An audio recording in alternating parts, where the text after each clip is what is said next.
Okay, we're on the record on case CR 22-21-1623, State of Idaho versus Chad Daybell. The court's been advised that the jury has reached a verdict. The court will note the parties are present. The state's present with Mr. Wood, Ms. Blake, Mr. Wixom, and Ms. Beatty. Mr. Pryor's here representing the defendant, Mr. Daybell, and the court at this time is going to instruct the jurors to please be brought into the courtroom. That will include our alternate jurors as well to be seated. And then I will have the marshal get the verdict form from the jury once they return to the courtroom. So if they can come in at this time, we'll have them brought in.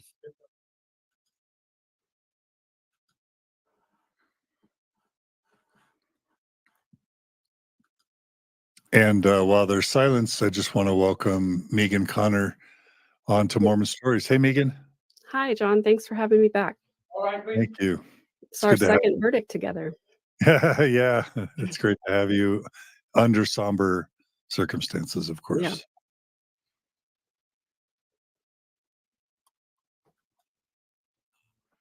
I imagine the jury is now entering the courtroom.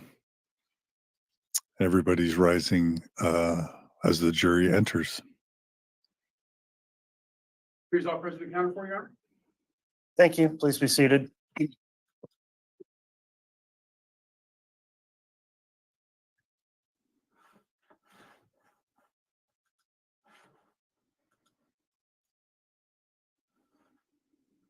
All right, the court's going to next just make a reference that there is a courtroom conduct order in effect in this proceeding to remain in effect. So I appreciate everyone complying with that order, as most of you have done throughout the proceedings in this case. At this time, then, the first matter I'd like to take up is to do a roll call of the jury for the record. So, Madam Clerk, if you could please conduct a roll call of our jury to make sure they're all present and properly seated at this time. Juror number 1, red card number 27. Juror number 2, red card number 219. Juror number 4, red card number 631. Juror number 5, red card number 653. Juror number 7, red card number 752. Juror number 8, red card 1680. Juror number 9, red card number 823. Juror number 10, red card 1358. Present. Juror number 11, red card 1365.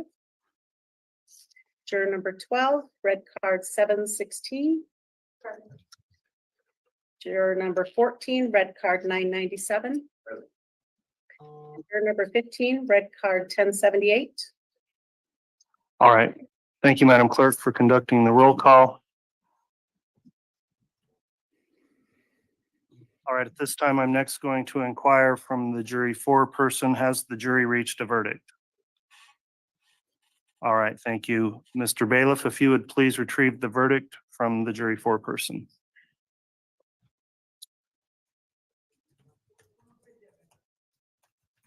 Thank you.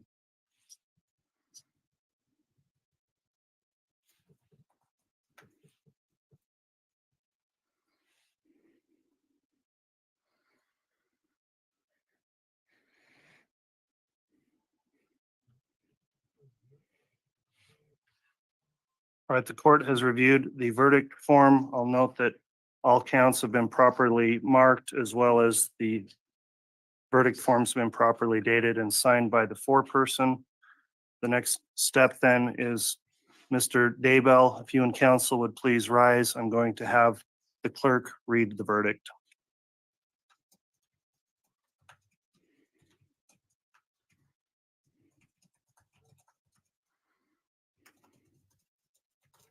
In the District Court of the 7th Judicial District of the State of Idaho and for the County of Fremont. State of Idaho Plaintiff versus Chad Daybell Defendant, case number CR 22211623. Verdict. We, the jury, duly impaneled and sworn to try the above entitled action for our verdict, unanimously answer the questions submitted to us as follows. Question number 1. In regards to count 1 of the amended indictment, is Chad Daybell not guilty or guilty of conspiracy to commit first-degree murder of Tylee Ryan and grand theft by deception? Guilty. Question number 2. In regards to count 2 of the amended indictment, is Chad Daybell not guilty or guilty of first-degree murder of Tylee Ryan? Guilty. Question number 3. In regards to count 3 of the amended indictment, is Chad Daybell not guilty or guilty of conspiracy to commit first-degree murder of Joshua Jackson Vallow and grand theft by deception? Guilty. Question number 4. In regards to count 4 of the amended indictment, is Chad Daybell not guilty or guilty of first-degree murder of Joshua Jackson Vallow? Guilty. Question number 5. In regards to count 5 of the amended indictment, is Chad Daybell not guilty or guilty of conspiracy to commit first-degree murder of Tammy Daybell? Guilty. Question number 6. In regards to count 6 of the amended indictment, is Chad Daybell not guilty or guilty of first-degree murder of Tammy Daybell? Guilty. Question number 7. In regards to count 7 of the amended indictment, is Chad Daybell not guilty or guilty of insurance fraud? Guilty. Question number 8. In regards to count 8 of the amended indictment, in regards to count 9 of the amended indictment, is Chad Daybell not guilty or guilty of insurance fraud? Guilty. Dated this 30th day of May, 2024, and signed by the presiding juror.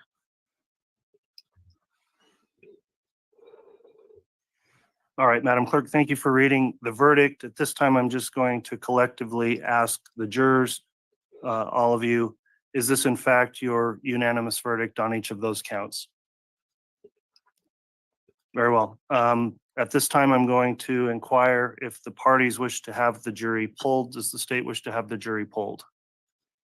No, Your Honor. Thank you. Does the defense, Mr. Pryor, wish to have the jury pulled? No, Your Honor. Thank you. Very well, then. I'm going to direct the clerk to record the verdict.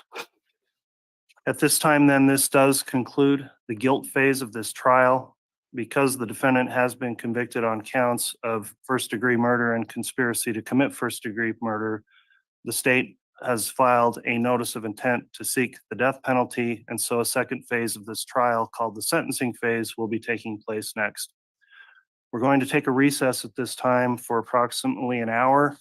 We will come back on the record and begin with the start of that sentencing phase of the trial. I would like to remind everyone that this courtroom conduct order is still in application throughout these proceedings. Thank you all for complying with that. We are going to take that recess at this time. Mr. Daybell is to remain in custody at this time for the commencement of the sentencing phase. And with that, thank you all, and we will be in recess. All right, please.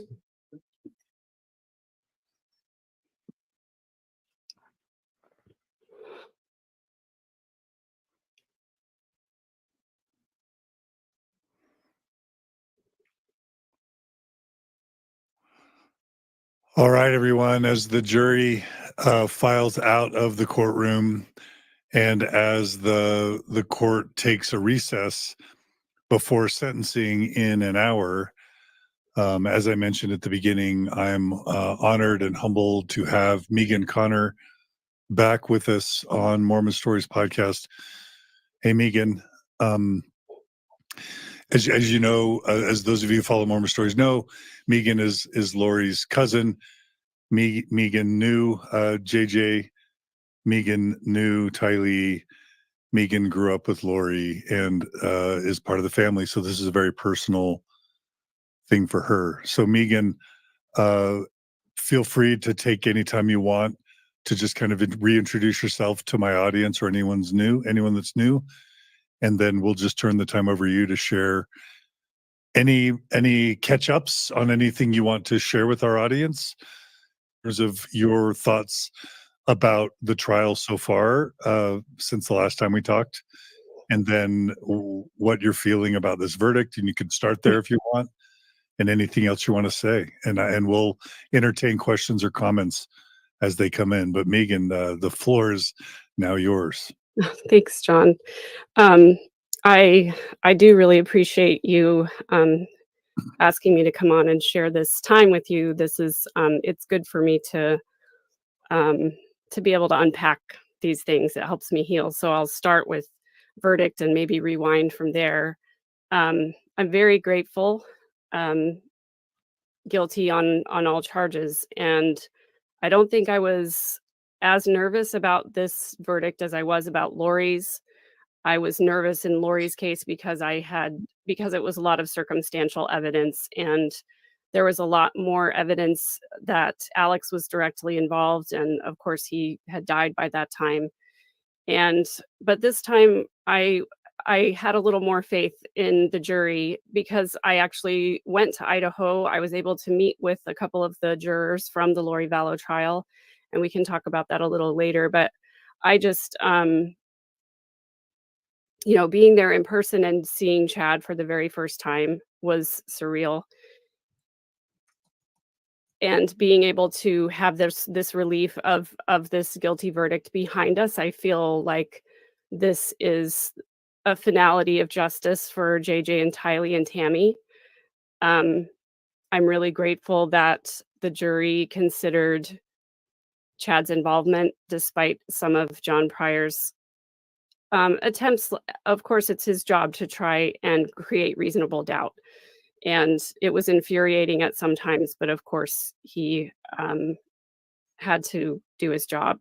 I'm grateful that he did his job thoroughly because that means less likelihood of appeals.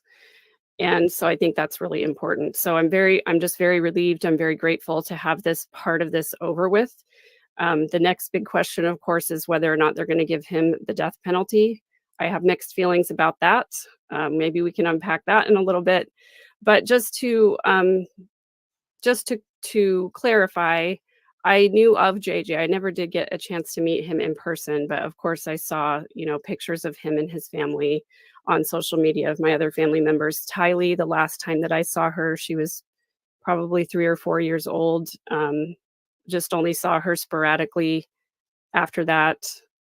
And I was particularly saddened during this trial to learn more information about Tylee's death. And I think there was less information in the last trial that came out. So that was pretty difficult to hear and to process through all of that. But I'm at least grateful to have the information. I think when we have the truth, we can heal faster and easier. So just to rewind back for those people who may not know who I am, I first came on Mormon Stories in May of last year when my cousin Lori Vallow was on trial. She was convicted on all counts as well.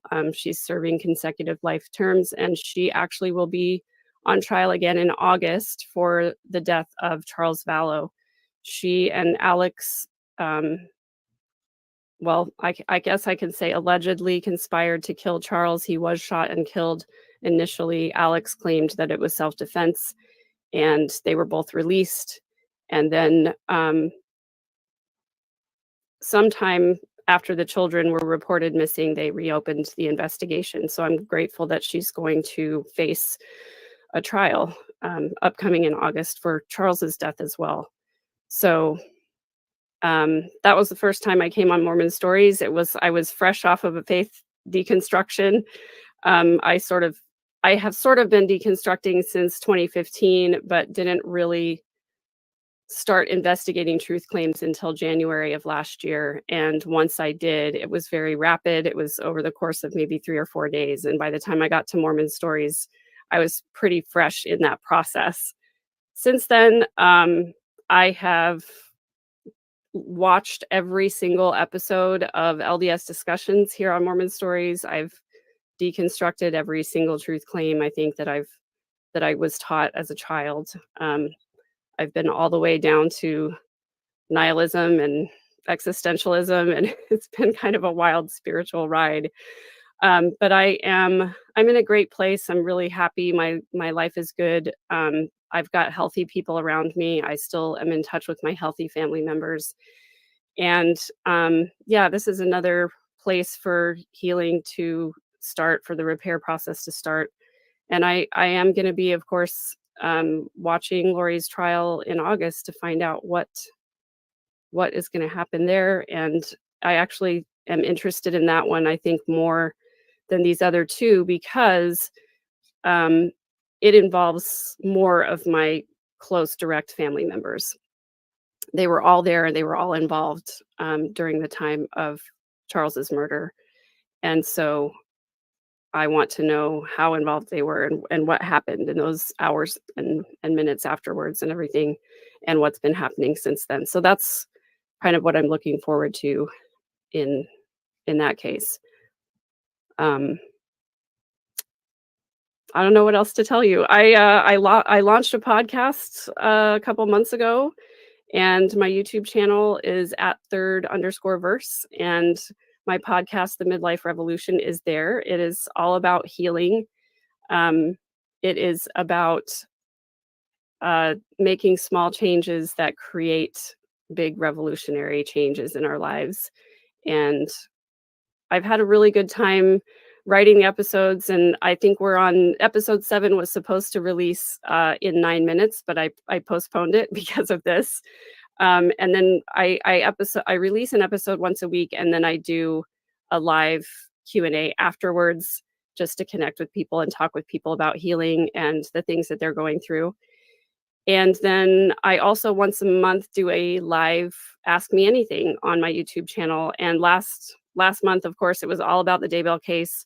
I do have a lot of videos that I've posted about the Daybell case and my thoughts about how Chad and Lori met and whether or not they really believe it and those kinds of things. So there's a lot of content on there that is, from my perspective as a former member of the LDS Church and as a former member of this really enmeshed family system.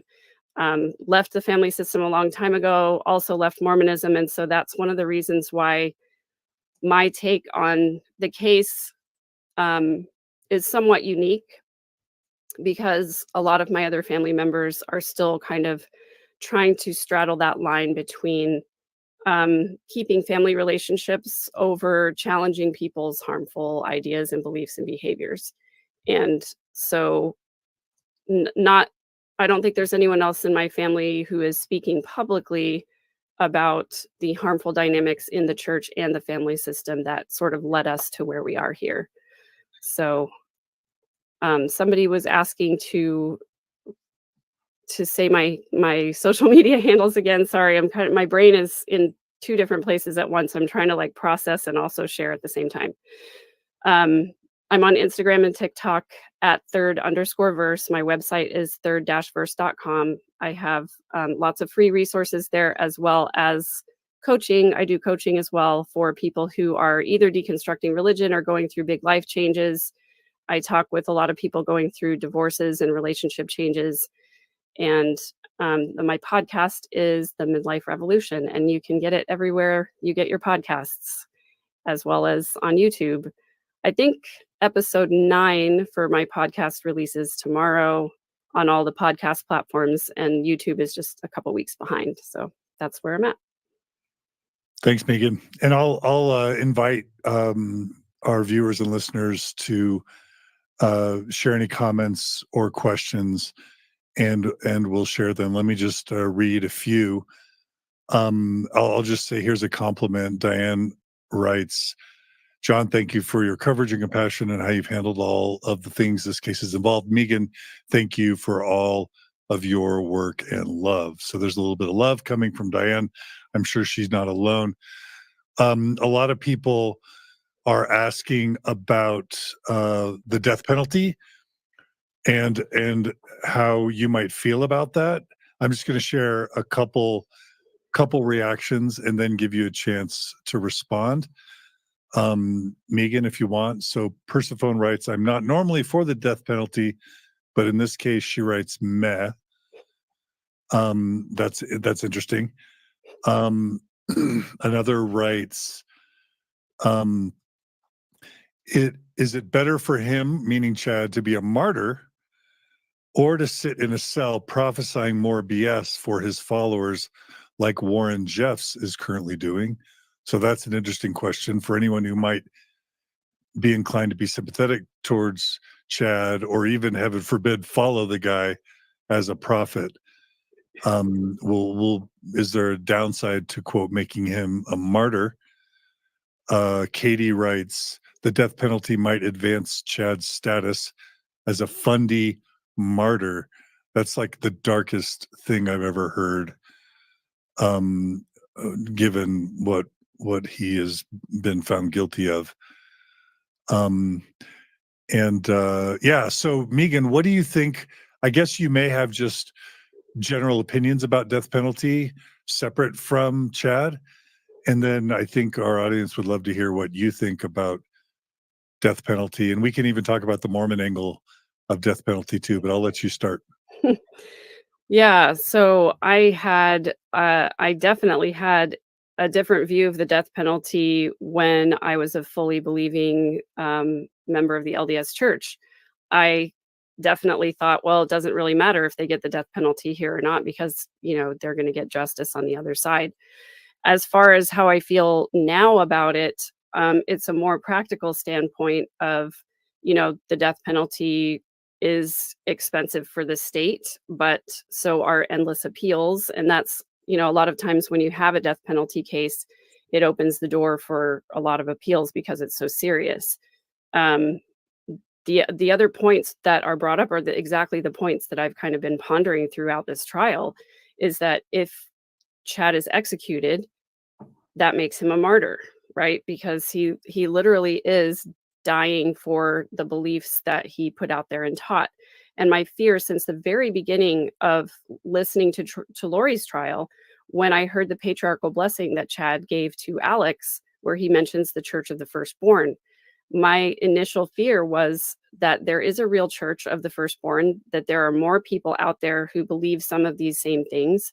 And maybe not all of them took it as far as Lori and Chad, but the beliefs are harmful and they can go in that direction.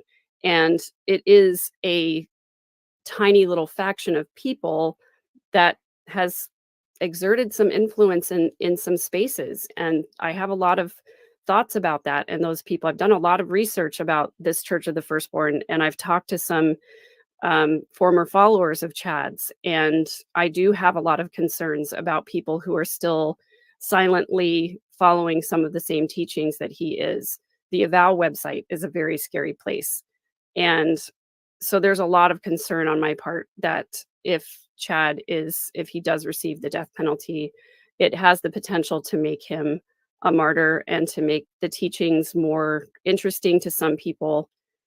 On the same vein of thought, though, if he sits in prison for the rest of his life and has the opportunity to, teach the people in prison and write, blogs or whatever else he's able to get out there into the public, write letters or whatever, there will be people on the outside who will publicize that because of who he is and what he taught, and the people who are still kind of following this stuff in the underground. It is very scary to me. So finally, I guess my final statement would be, I am glad I'm not the one who has to make the decision about whether or not he receives the death penalty. I think whether he does or not, I think prison will be a better punishment for him, but I don't know if it's better for the world at large, given what he could possibly do or teach or say while he's serving life in prison. Yeah. Okay. Lots and lots of really good questions and comments coming in. I think it may be worth just mentioning that historically, the Mormon Church has been in favor of the death penalty. Brigham Young was famous for advocating something called blood atonement, where, not only was death penalty, as I understand it, like death by firing squad was available in Utah well past the 1970s. So the Mormon Church wasn't only supportive of death penalty. They were okay as late as the 1970s with death by firing squad, because there was this idea with blood atonement, weird residue of Brigham Young that I think the blood had to actually spill to the ground and touch the ground. And, the electric chair or death by injection wouldn't allow the blood to spill to the ground. So I know this is kind of violent and kind of dark, but that's Mormonism does have a history and a legacy of darkness and violence, especially coming from the Brigham Young era and even as far back as the Joseph Smith era. Just maybe a different type of darkness with Joseph Smith. Joseph Smith was probably more sexual predator or deviant than he was sort of violent per se. Brigham Young seems to have had much more of a penchant for violence. So what the Mormon Church's position on death penalty now is, I don't think they've ever denounced blood atonement, because that would mean they would have to denounce or contradict a former prophet, and they tend to not want to do that. But I have not heard of death penalty happening in Utah for as long as I've lived here. So I don't know if they just keep that quiet or if they just don't do it. I would love our viewers or listeners to chime in if anyone wants to let us know what they know about death penalty in Utah. Julie is saying that we should do a blood atonement episode, and I totally agree with that. Julie is going to be helping take over the LDS discussions series now that Mike is kind of on his summer hiatus, so we're excited about that. Megan, you have a tattoo. Will you show us your tattoo real quick? I will. It's going to be upside down. This is I went and got this done in Seattle with Jesse Hildebrand. Yeah. Yeah, she and I designed it together, and I was up there a couple months ago and was able to see them. Sorry, they and I was able to see them before they left for Berlin. So it was an amazing experience. I was the last tattoo of the day, and so it was just Jesse and I in the shop, and eventually the shop owner closed everything down, and it was amazing to connect with them because we have so much in common. And it's crazy how much we have in common. I didn't really think of that angle until we got there and started talking about our families and about, Mormonism and everything like that. And at one point I looked out the window and there was just a little light on in the tattoo shop, and there were a couple of people like huddling up to the window looking to see what was going on inside. And I thought, if anybody could be a fly on the wall during this conversation, we got to say so many things to each other that we never would say on public interviews or could never say out loud. And it was really, really healing. Yeah, that's so wonderful. Isn't it? I mean, I have to be careful because, I feel passion sometimes. And I smile when I get energetic and people are like, why are you shouldn't be ever expressing anything other than sorrow and grief when we're dealing with such serious things. So I have to moderate the way my face just instinctively reacts. But what I was going to say is, in theory, the Jody Hildebrand Ruby Franke case is totally separate from the Lori Vallow and Chad Daybell case, except once we started drawing some of those, connecting those dots of visions of glory and kind of the Mormon subculture that kind of informs both. But I was just going to say, there's something special about when these worlds kind of come together, and the idea of Lori's cousin, knowing about, Jesse Hildebrand, and then, getting your tattoo from them and having that connection. There's some power in that sort of unity of community that I kind of feel. Anyway, I just had to share that. Yeah, and I agree with you. And also it is one of the things that we can take away from situations like this. I've met so many amazing people. I've been able to connect with jurors from Lori's trial, and I got to spend time with Kay and Larry, and I got to meet a lot of Tammy's family when I was in Idaho. And that has been so healing and so wonderful that over this tragedy so many people have come together in love and friendship and support of honoring the children and Tammy and Charles and their memories. And so much healing has taken place. And that's what I think is different about these cases than has been about so much of the true crime that you see out there. The victims' families coming together and supporting each other. And I have to give Larry all of the credit in the world for that, because I think he was the first one that reached out and contacted Matt Daybell, Chad's brother. And Larry said, we've got to talk. We've got to, help each other. And that it's just amazing. It's amazing the connections that have been able to be formed through this. I have a comment coming in. So many good comments coming in. Jordan Jones writes, death by firing squad is actually still happening in Utah. I only know this because I worked for the general contractor in charge of building the new prison, and there is a room dedicated to it.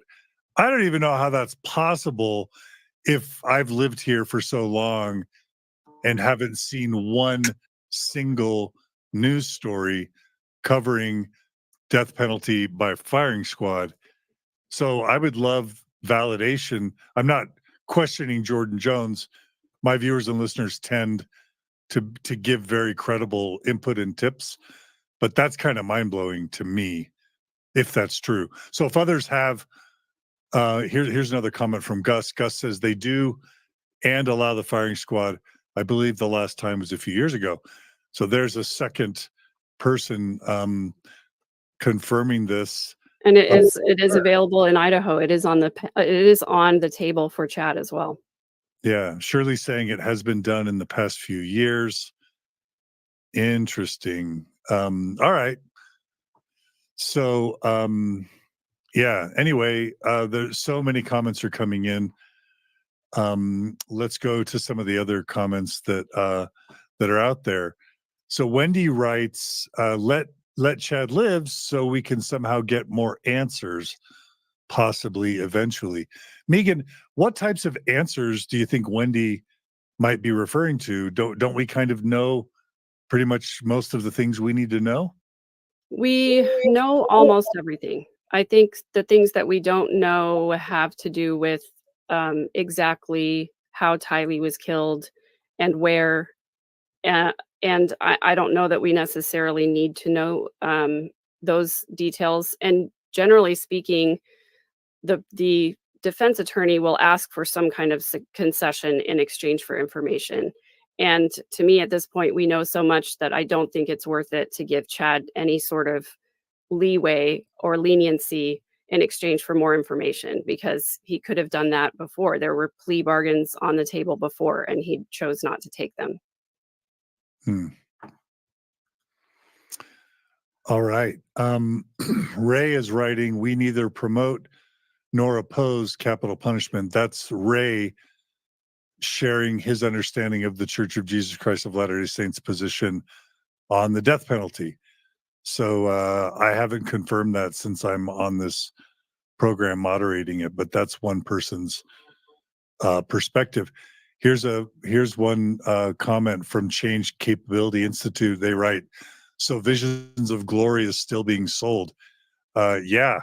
In fact, was it Thrift Books? What's the name of the reseller of used books? I'm forgetting their actual name, but one of the major used booksellers in the United States came out with the number one nonfiction book of 2023 in Utah, and it was Visions of Glory. Now, here's a dark thought, Megan. Some people want to claim that that's because Mormon Stories covered Visions of Glory, and then a bunch of ex-Mormons all went out and bought Visions of Glory, and that's why it was such a top-selling book in 2023. I'm personally not buying that, but I guess it could be possible. What do you think? Are we to blame, Megan? I don't think so.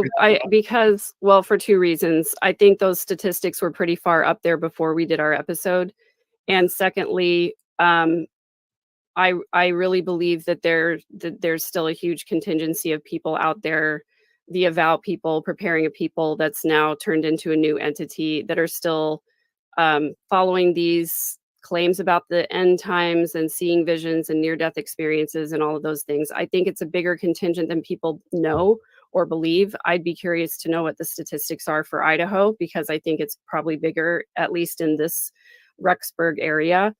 And the other part that I wanted to say is that I think a lot of ex-Mormons who were interested in what the book had to put forward, I think we gave them 8 hours of information there, and I don't think anybody needed to go out and buy it.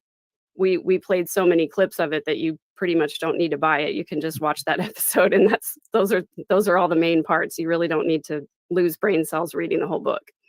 Yeah, it's a slog. I think it's a slog for any sane-minded person. Yeah. Man, so many good comments coming in. So I'll ask, I don't know if Maven's joining us or if Julie is there, but please feel free to star any comments.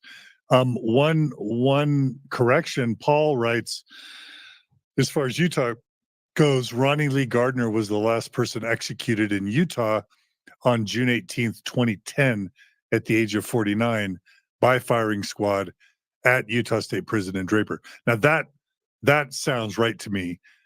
14 years ago, yeah, I think within 14 years ago, I remember hearing about a death by firing squad, but certainly not in the past 10, 15 years. So thank you, Paul Elliott, for giving us some information that is useful. Alyssa Gallion writes, Idaho brought back the firing squad in 2023.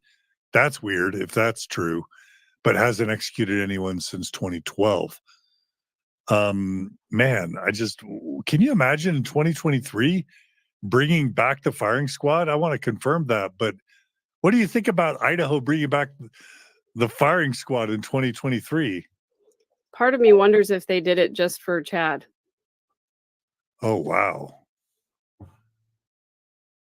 Yeah. Just, Look at just that. because of the timing, you know, he was already set for trial. And Oh my goodness. Check this out. Like, I'm confirming it, but right now, this is Death Penalty Information Center. This is published on July 6, 2023. A bill that Idaho Governor Brad Little signed into law in March of 2023, authorizing the use of the firing squad as a method of execution, went into effect on July 1st, 2023. This law grants the director of Idaho Department of Corrections the authority to determine if lethal injection is available and, if deemed unavailable, to carry out the execution by firing squad. What is happening right now? What world are we living in where, like, we're bringing back death by firing squad? Oh my goodness. And that's the state I was born in. But you think that was literally possibly done for Chad specifically? I mean, the timing is a little suspicious. I don't know how true that really is, but he was already set for trial when that motion came forward to reinstate the the firing squad. Although I know how expensive lethal injection is and how difficult it is to get the drugs for that.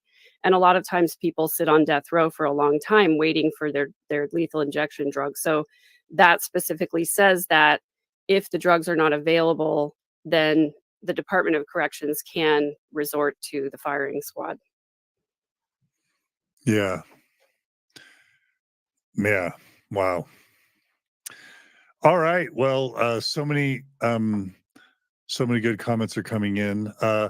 So here's an interesting one. So Love Tall Horses writes, separate the madness of Chad and Lori from the mainstream church. There's a quote, by their fruits you shall know them. And basically, I'm assuming it's she's a woman, she's saying the fruits are wonderful. The church has donated $1.3 billion to all kinds of worthy causes, and on and on. So this is basically just the argument that Chad and Lori really aren't Mormon.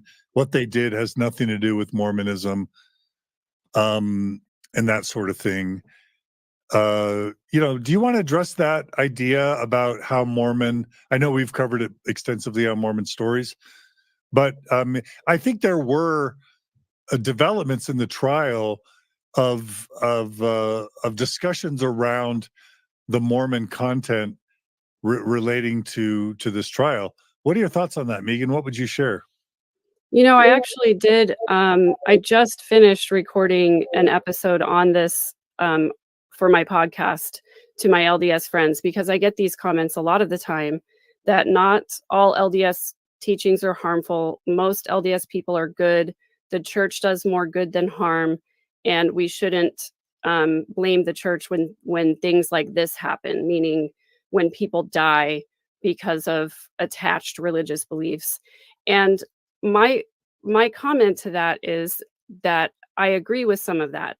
I do agree that the majority of the church members that I have met in my life and dealt with in my life are good people, basically good people.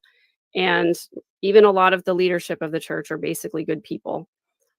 But when you have a religious organization that has as much wealth as the LDS church does, and they have it is a verifiable objective fact that they did break the law in hiding their investment money from not only from the members but from the public at large.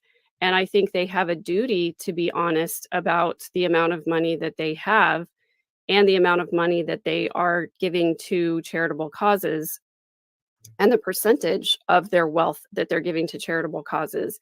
So I think that it's easy to just dismiss and say that the Mormon church is basically good. When you zoom in just a little bit, though, you have to see the objective fact is that thousands and thousands of people have been harmed in the church by church leadership.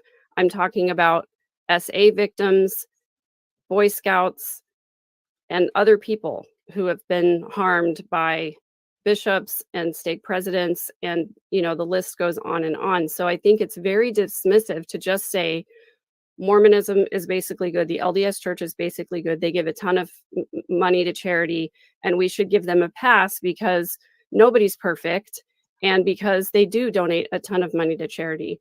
If you actually go to the Widow's Mite report and look at the actual numbers, and the Widow's Mite report is compiled by both current and former LDS members, people who both work for the church or formerly worked for the church, and people in the private sector who are accountants. And it's a stunningly great group of people.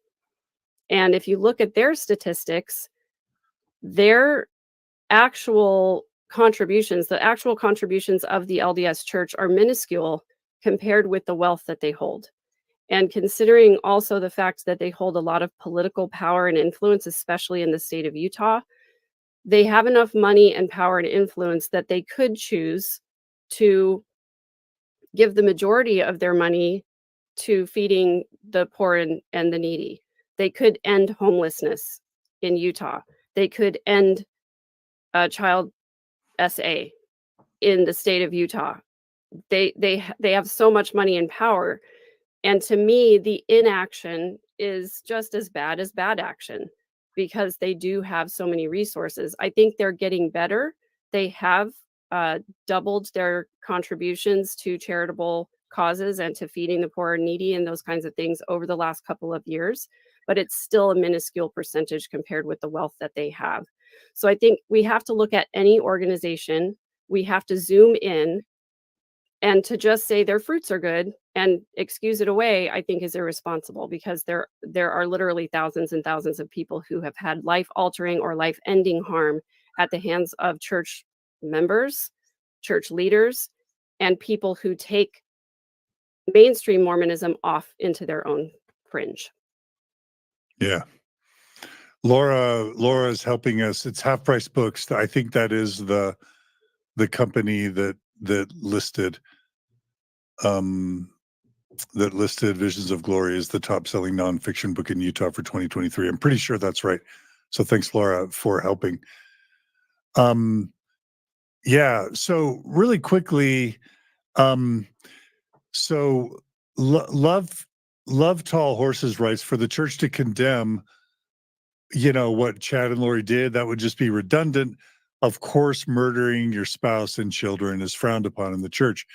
That's true, but I don't think what Love Tall Horses and other Orthodox Mormons sort of take into account is that Mormonism's most sacred scripture, the Book of Mormon, in, I believe, the 4th chapter of the opening book in the Book of Mormon, First Nephi, it has, a prophet of God receiving a vision that he should murder a man in cold blood, steal from him, and lie by dressing up as this person so that he can deceive others. Of course, I'm talking about Nephi, the prophet Nephi, who in the 4th chapter of First Nephi receives a revelation from God that he's supposed to chop off Laban's head to get the brass plates, dress in Laban's clothing, and then even God gives, I think, changes Nephi's voice to sound like Laban so that he can get out of there and bring the plates. And then there's the verse in, again, I believe, First Nephi chapter 4, it is better that one man perish than that a nation dwindle in unbelief. Well, what that sets up is someone who takes the Book of Mormon very seriously. It sets up the idea that, Mormons believe that the Holy Ghost can influence us, that we learn to listen to the Holy Ghost through our thoughts and feelings. The Holy Ghost can reveal things to us of what God wants, and that we're supposed to follow it.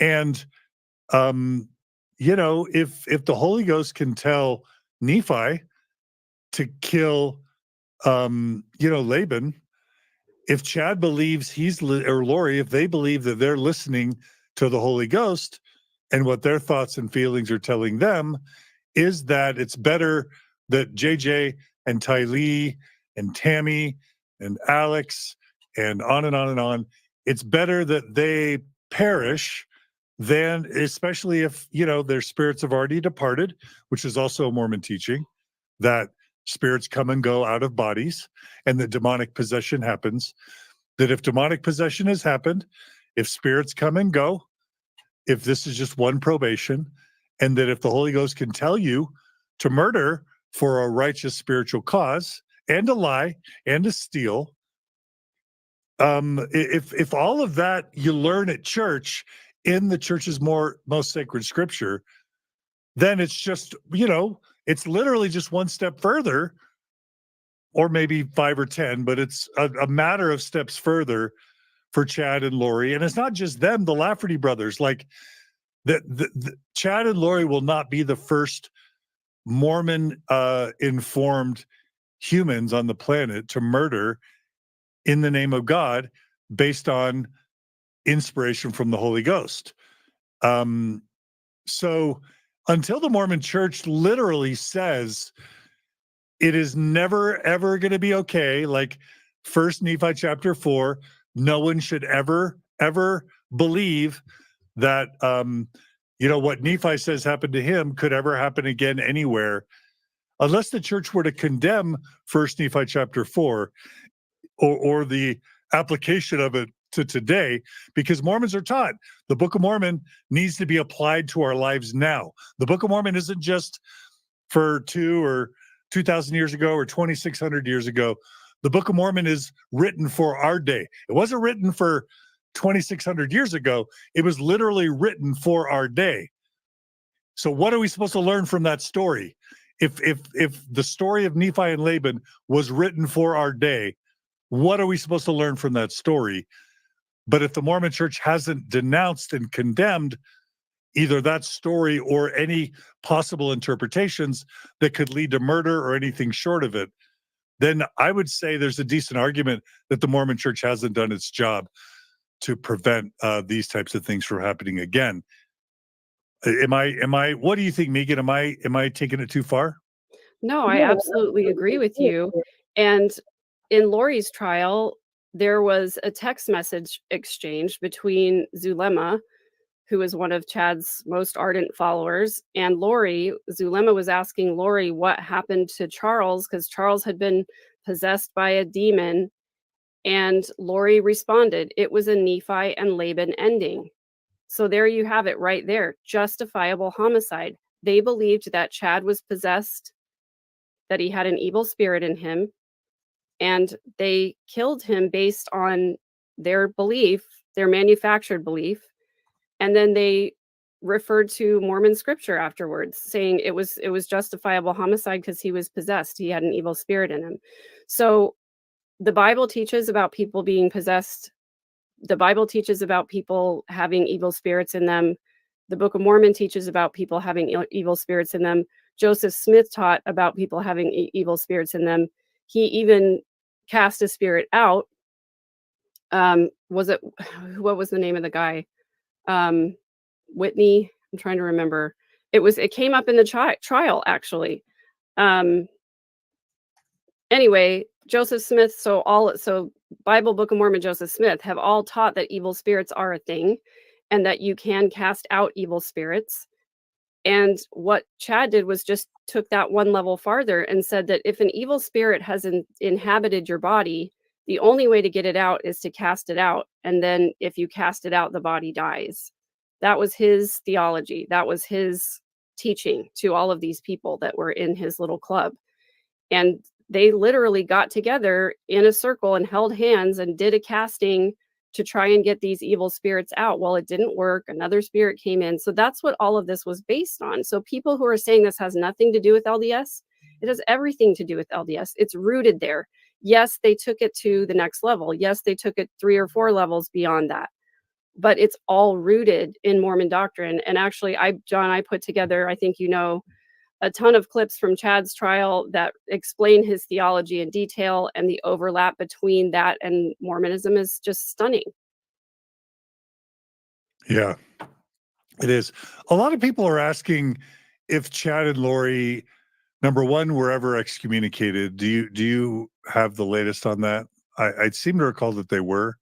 I believe so. I don't have any receipts on that, but I have heard through other people who are close to the case that they both have been excommunicated. Chad wasn't excommunicated until after the children were found on his property, though. Even so, the timeline wise, after everyone had died, Chad and Lori fled to Hawaii. She was served with papers there to produce her children, and she didn't. So they arrested her in January of 2020 and extradited her to Idaho. And then the children were found on Chad's property in June of 2020. And Chad was walking free that entire time and also was a member in good standing. The other point that some people are making, like when the Mormon Church excommunicated me, they actually issued a public statement. And, it took them a while, but the Mormon Church finally denounced Tim Ballard, even though they never confirmed his actual excommunication. Are you aware of the Mormon Church ever condemning Chad Daybell or Lori Vallow or similar prepper activities? And if not, what do you think about the fact that the church is willing to publicly announce my excommunication, Sam Young's excommunication, someone who is advocating against child abuse, and yet they seem really reluctant to want to publicly denounce Chad Daybell and Lori Vallow, unless they have, and I'm not aware of it. Megan, what would your responses to that be? Yeah, so just to go back with a little bit of background, so Chad Daybell published a lot of books. He also wrote a lot of terrible books. And one of the books that he published was written by a woman called Julie Rowe. And her book was about her near-death experiences, and it was getting a lot of attention, especially in this prepper type of community. And it wasn't very long after she started talking about near-death experiences in relation to faith and being able to see beyond the veil and have visions and things like that. Her stake president actually did call her in and say, hey, you've got to stop talking about this stuff. This is not mainstream stuff. And you need to stop publishing your book because your book is harmful. So Julie then went to Chad and said, hey, my stake president told me we have to stop publishing the book. I don't think it went any farther than that. In addition, Chad's sister-in-law, Heather Daybell, was the Stake Relief Society president when Chad decided to move to Idaho and start gathering the 144,000. And she alerted her bishop and she alerted her stake president. And I think some conversations were had, but that was about as far as it went. Heather actually sent a letter out to all of the ward Relief Society presidents talking about the ways in which Chad's teachings were harmful, and left it up to them, up to their discretion as to whether they wanted to warn people about it or not. That's about all that got done as far as the church is concerned. And I know that in general, when Julie Rowe was being sort of disciplined for her teachings, the church did issue a statement about quote unquote energy healing and saying that we shouldn't be participating in energy healing and things like that. But it was very general. It was not, nobody specific was named. No specific practices were named. And it was to the general church membership. It wasn't to the specific places where these people were talking about these things. So I feel like what is harmful is that when the church does speak up and say something, they're not specific enough because they don't maybe want to step on toes or distance followers or lose tithing dollars or whatever it is. And so they sort of tiptoe around these things rather than addressing it head on. And I think that's almost as harmful as not saying anything. And then by the same token, you have this other side that is, advocating for healthier bishops interviews, Sam Young, and advocating for better sexual health, Natasha Helfer, and you advocating for people just being able to tell about their stories and experiences in the church, and they get publicly excommunicated and they're publicly denounced. And Tim Ballard's biggest sin, I think, was having a connection to M. Russell Ballard. I think the reason why he got so publicly excommunicated and denounced is because he was claiming that he had permission or support from M. Russell Ballard. And that's the cardinal sin, because you're now attacking a member of the Quorum of the 12 Apostles. So I actually wrote a big long, or not wrote, but recorded a big long rant about this for one of my podcast episodes, because the church is trying to straddle this ever widening gap between people who are fundamental and who are going back into Joseph Smith teachings and think that the leadership of the church has gone astray. And then there's this other side that is advocating for healthier relationships of LGBTQ families and healthier treatment of children and children being protected and background checks and things like that. And they're both, this gap keeps getting bigger and bigger, and the church is trying to straddle both sides of it, trying to hold things together and not lose people. And if they make a move in either direction, they're going to lose half the membership. So they don't say anything. And the thing that I think is so incredibly harmful is that both sides are harmed and benefited by their silence. The healthier side is harmed by their silence. The unhealthier side benefits from their silence. And it's ridiculous that they're trying to grasp onto this thing that is going to end up going away anyway. So choosing not to decide is a choice. Choosing not to speak up is a choice. Silence is a choice. And to me, silence is more harmful sometimes than overt acts. Megan, this today is blowing my mind. I'm reading now that the Donald Trump verdict has been reached, and that it's going to be announced any minute. So I don't like to get political on Mormon Stories to even talk about like necessarily how any of us feel about that, just because I don't like to get off mission in terms of what we try and focus on. But within the next 20 minutes, I think we're going to have a Trump verdict today as well. Isn't that kind of mind blowing? It is crazy. It is crazy. I don't know if they've come back online in Judge Boyce's courtroom yet, but I think it's about time for that to hear impact statements and things like that. So we may need to go check back and see. Oh no, I've got it right here. Okay. Okay. I've got it right here running. So yeah, as soon as the stream comes back on, 1,000% we're going to be going right back. Okay. But I'm just going to be running the Trump verdict in another window because I'm dying. Yeah, well, Yeah. going back to the church denouncing things and the church doing all that it can, is it not completely problematic that Visions of Glory, now that we've been able to tie it to Jody Hildebrandt, we've been able to tie it to Tim Ballard, and it's clearly been tied to Julie Rowe and to Chad Daybell and Lori Vallow, isn't it And Maurice Harker. what, Maurice Harker? Isn't it mind-boggling that the Mormon Church has not openly condemned Visions of Glory and told John Pontius's widow to like stop selling it or excommunicating her and disciplining Tom Harrison, who is the real author. And who knows if he's making side money off of the sale of that book. Isn't it mind-blowing that that book has not been publicly denounced by the church? Yeah, it is mind-blowing, and I don't know if he's making any money on the side or not, but he still is an influential character in Mormon psychology circles and also in determining which elders and sister missionaries get sent to which places due to their mental health proficiency or not.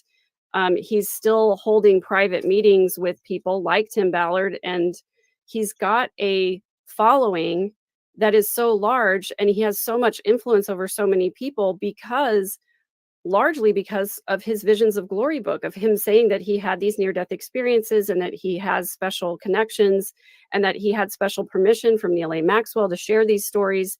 And the difficult thing is that we can't undo his influence unless the church publicly excommunicates him or disciplines him in some other way, because he has so many people that he is close to, that he is ingratiated with, that these people love him because they see him in person and they don't think about the harm that his book and its teachings have done. And it's like you say, we've connected Visions of Glory, which is Tom Harrison's book. He still speaks about it publicly. He still holds firesides, even though he was told by the church to denounce it and to say that it was not real. He's still sort of on the side, nudge, nudge, wink, wink. Well, yeah, I have to say that in public. But he's still talking with people privately about it. His influence is obviously still there. He's still influencing people who influence the church.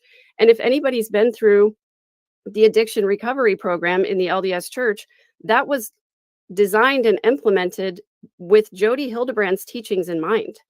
That to me is mind-blowing, that they're still practicing the addiction recovery program in the LDS Church when one of the people who was the key designers of it went to prison for child abuse based on the teachings that she was espousing in the addiction recovery program. I just have to say, it looks like the verdict came in on Donald Trump, and I'm seeing at least five guilty counts. So I think we're breaking the news here as it's being broken elsewhere that that Donald Trump has been found guilty of all sorts of things, falsifying business records, etc. Donald, so what a day. On the same day that Chad Daybell is found guilty, Donald Trump has been found guilty of felonies. He's officially a felon. I mean, I guess there's a chance that this could be overturned on appeal, but it's not a totally unrelated story, because regardless of how any of us feel politically, I'm a registered Republican in Utah primarily because I want my vote in the primary to have an influence. But obviously I'm nonpartisan in terms of my political ideologies. I find value in both sides, and I find problems with both sides. But Trump is not unrelated to Mormonism in this case, because traditionally Utah has been the most Republican of the most Republican supporting states in the country. And I would guess there's a very high overlap between the Mormon prepper community and the support of the Republican Party generally and Trump specifically. So I don't want to make too much of that, but I just have to mention they're up to 23 felony counts right now that they're announcing. So, all right. So yeah, we talked about more that the church could do. There's so many amazing comments that are still coming in. I want to thank those who are donating to support the program through the super chats.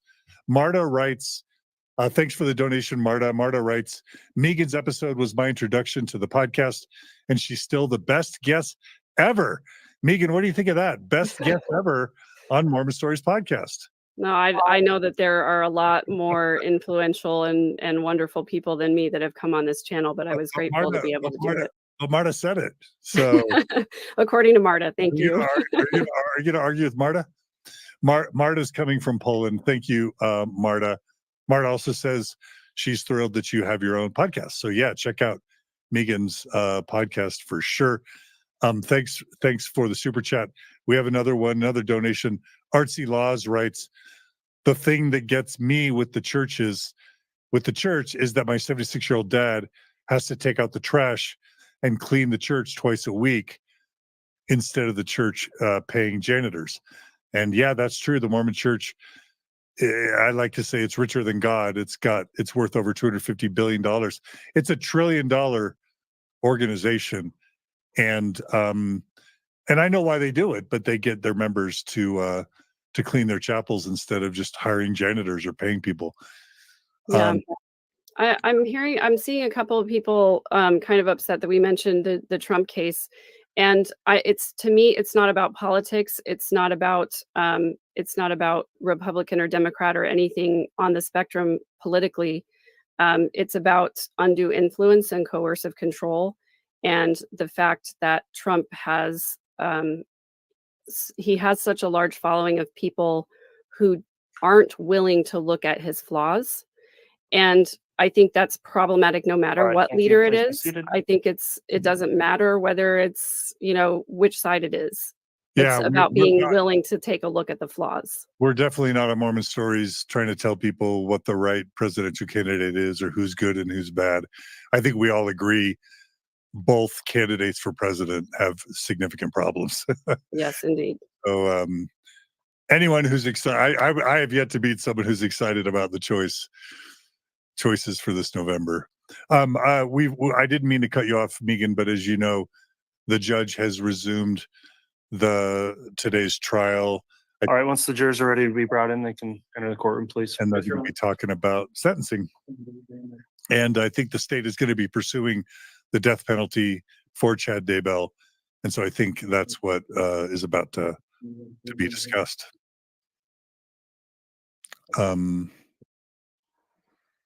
Yeah. And just while we're waiting for them to talk, 34 guilty counts against Donald Trump. And it took the jury like a day to rule. So it did not take them long. Just like it didn't take Chad Daybell's jury very long. Yeah. Was it just today or was it 2 days or how long was it? Yesterday, I think there were 2 hours of deliberation yesterday. And then today, I think maybe a total of 5. Yeah. Okay. For the verdict? Yes. Okay. Wow. So the jury convicted Trump 5 times faster than the jury convicted Chad Daybell. Is that true? No. Yeah, that's what it sounds like. Yeah. Okay. All right. Again, we'll leave it to our viewers and listeners to determine their own political leanings. Really quickly, while we're waiting, Cole 24 writes, they will absolutely connect the two and see today's verdict as a synchronized effort to fight the truth. So he's basically saying, let's just say prepper MAGA neo-fundamentalist Mormons are going to probably see, I don't know, the conviction of Chad Daybell and the conviction of Donald Trump as being signs of the times of evil happening. I don't know. I mean, interpretations are weird, but that's what Cole 24 is saying. Yeah. I don't know what to make of that.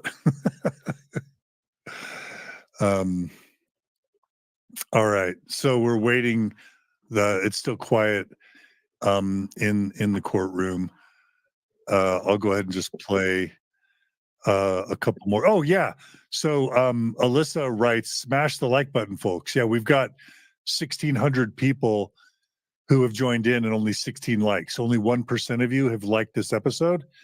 Please like this episode. If you haven't subscribed to the Mormon Stories Podcast YouTube channel, please take a minute to subscribe. That helps with the algorithm.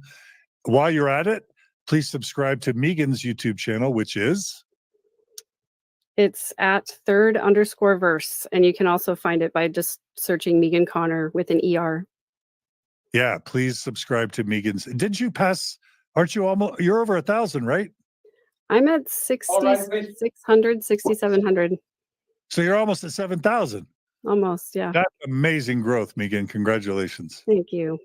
So please like and subscribe and check out Megan's as well. The courtroom, everyone is now rising in the courtroom, and I assume the jury is now filing in, Here's our president counter for you, Your Honor. and now the judge. Thank you. Please be seated. Resume.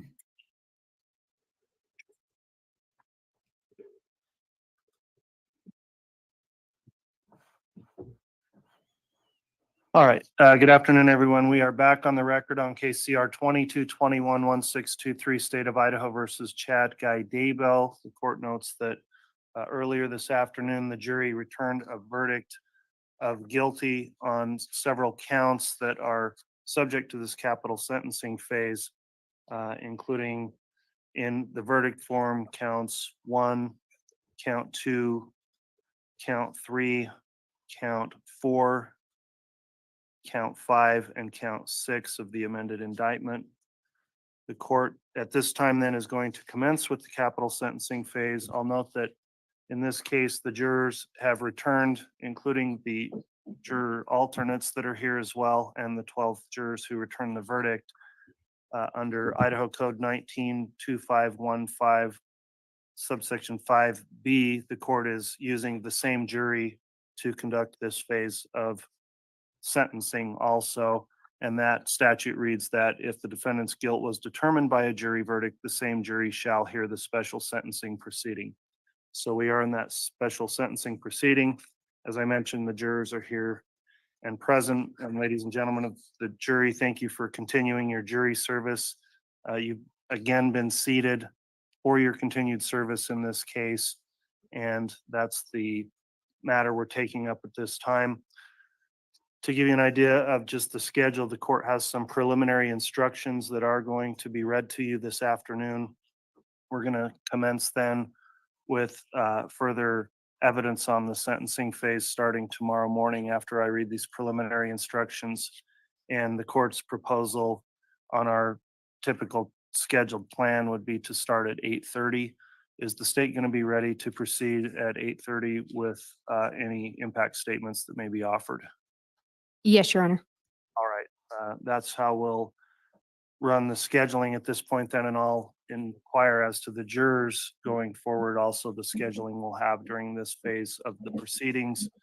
They don't need to be limited to the timeframes we've had throughout the trial, including, depending on how long this takes, weekends. So I am essentially leaving up to the jurors their proposed schedule within reason of when we'll work through this proceeding. So the court is going to read some preliminary instructions then to the jurors. And again, you'll receive additional jurors when you retire to deliberate on this part of the case. But for now, the court will just read these and those will be included with you later. So in this case, the defendant in this case has been convicted now of the crimes of first-degree murder and conspiracy to commit first-degree murder. We will now have a sentencing phase of the trial regarding those offenses.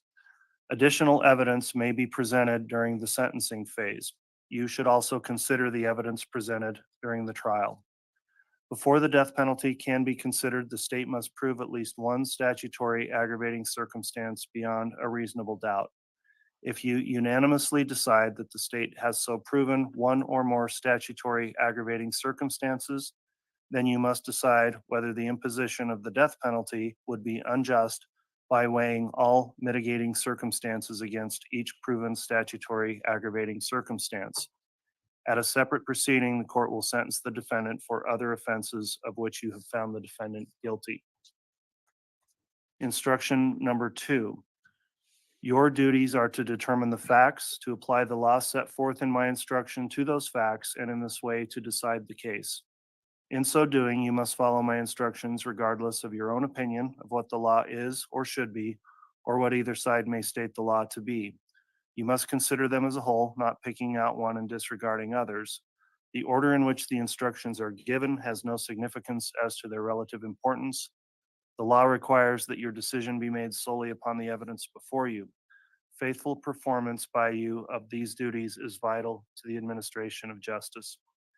In determining the facts, you may consider only the evidence admitted during this trial and during the sentencing phase. The production of evidence in court is governed by rules of law. At times during the sentencing phase, an objection may be made to questions asked a witness or to a witness's answer or to an exhibit. This simply means I'm being asked to decide a particular rule of law. Arguments on the admissibility of evidence are designed to aid the court and not to be considered by you nor affect your deliberations. If I sustain an objection to a question or to an exhibit, the witness may not answer the question or the exhibit may not be considered. Do not attempt to guess what the answer might have been or what the exhibit might have shown. Similarly, if I tell you not to consider a particular statement or exhibit, you should put it out of your mind and not refer to it or rely on it in your later deliberations. During the sentencing phase, I may have to talk with the parties about the rules of law, which should apply in the case. Sometimes that will occur at the bench. Other times you may be excused from the courtroom so that we can discuss those matters. You are not to speculate about any such discussions. They are necessary from time to time and help the sentencing phase run more smoothly.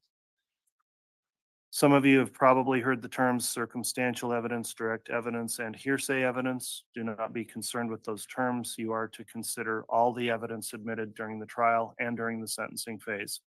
However, the law does not require you to believe all the evidence. As the sole judges of the facts, you must determine what evidence you believe and what weight you attach to it. If any evidence is admitted for a limited purpose, you are not to consider it for any other purpose. There is no magical formula by which one may evaluate testimony. You bring with you to this courtroom all the experience and background of your lives. In your everyday affairs, you determine for yourselves whom you believe, and how much weight you attach to what you are told. The same considerations that you use in your everyday dealings in making these decisions are the considerations which you should apply in your deliberations. In deciding what you believe, do not make your decision simply because more witnesses may have testified one way than the other. Your role is to think about the testimony of each witness you hear and decide how much you believe of what the witness had to say. A witness who has special knowledge in a particular matter may give an opinion on that matter. In determining the weight to give such opinion, you should consider the qualifications and credibility of the witnesses and the reasons given for the opinion. You are not bound by such opinion. Give it the weight, if any, to which you deem it entitled. Instruction number 3. It is presumed that no statutory aggravating circumstance exists in this case. This presumption remains throughout the sentencing phase and during your deliberations. The state has the burden of proving the existence of a statutory aggravating circumstance, and that burden remains on the state throughout the sentencing phase. The defendant is not required to prove the absence of any aggravating circumstance, nor is the defendant required to produce any evidence at all. The state must prove the existence of a statutory aggravating circumstance beyond a reasonable doubt. A reasonable doubt is not a mere possible or imaginary doubt. It is a doubt based on reason and common sense. It may arise from a careful and impartial consideration of all the evidence or from lack of evidence. If after considering all the evidence you have a reasonable doubt about the defendant's guilt, you must find the defendant not guilty. That in this time then concludes the initial preliminary instructions for the sentencing phase. And the court is going to be in recess then until 8:30 in the morning, when we'll commence with evidence on that phase of the trial. Before we break for the day, does the state have anything further?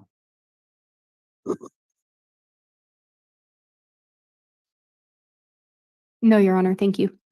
Anything further from the defense? Nothing, Your Honor. Thank you. All right, thank you. I'll note that the jurors will remain sequestered during these proceedings. And we'll begin again tomorrow at 8:30. Thank you again for your continued service, and that will conclude our matter for for today. Thank you. All right, there you All right. Megan, any reactions to that? I'm not sure how much we really learned from that. Anything you take away from it? I'm mostly just glad that we're going to get a break today and then come back tomorrow with victim impact statements and other things. I think this is a lot for today. I'm ready to have a little bit of a breather. I don't think I was ready to dive into all of that quite yet. So, but that's pretty much it. I don't think we learned anything new there. Okay. Well, for those just joining us, a verdict has been reached in the Chad Daybell trial. He has been found guilty on all 8 counts that were against him. Conspiracy, theft, murder, Tylee, conspiracy, theft, murder of JJ, murder, conspiracy, I don't know, of Tammy, and then insurance fraud, a couple counts of insurance fraud. We have with us Megan Connor, who is the cousin to Lori Vallow, grew up with her and spent many summers with her in California. Megan's been on Mormon Stories many times now. She has her own YouTube channel with almost 7,000 subscribers called Third_Verse. Megan, so you are feeling wiped out. I don't want to keep you longer than you want to be on. So like you say when you want to go and need to go. I'll just ask you really quickly, like, this is an impossible question, but can death penalty, let's just say that that's the sentencing that Chad receives, is that justice for Tammy and the children? Can justice ever be, made or had in this sort of situation? And how do you feel about death penalty for Chad? I think it's impossible to fully receive recompense for the life of any individual. And here we have, 3 in this particular trial and 1 in a trial to come, and actually the alleged attempted murder of Brandon Boudreaux as well. So there's no way, I don't think there's any way to really feel whole again after something like this happens. It's not as if we can undo any of the harm or the feelings or anything that's happened. However, it's gratifying to have a guilty verdict, and it's gratifying to know that at the very least Chad will spend the rest of his life in prison, or he could lose his life. The mixed feelings that I have about that, that I iterated prior to this, I think that some of it is mixed in there with the fact that he deserves to suffer the way that his victims suffered and the way that his living victims continue to suffer. I think prison is a good place for that to happen. However, depending on what you believe about the afterlife, there could be more for him there too, if you believe in such things. But for me personally, it's having the verdict is part of the justice. Having it be so public for his sins to all be laid bare, for lack of a better term. I mean, everybody knows everything that he has said and done with relation to his wife and Lori's children over the past 5 years. And he doesn't get to have privacy anymore. He doesn't get to have contact with his followers. He doesn't get to have contact with Lori, as far as I know. And so all of that is good. It's good punishment for him. Is there ever enough punishment? I don't think so, for taking the lives of innocent children, especially in the manner that this was done. And that's what I keep coming back to, is that there is no way to truly pay for taking the life of a child, for ending the life of a child, and for all of the residual victims, the living victims as well. how he manipulated his own children and manipulated his followers and manipulated his church leaders and everybody else. I mean, there's so much that we're never going to get justice for.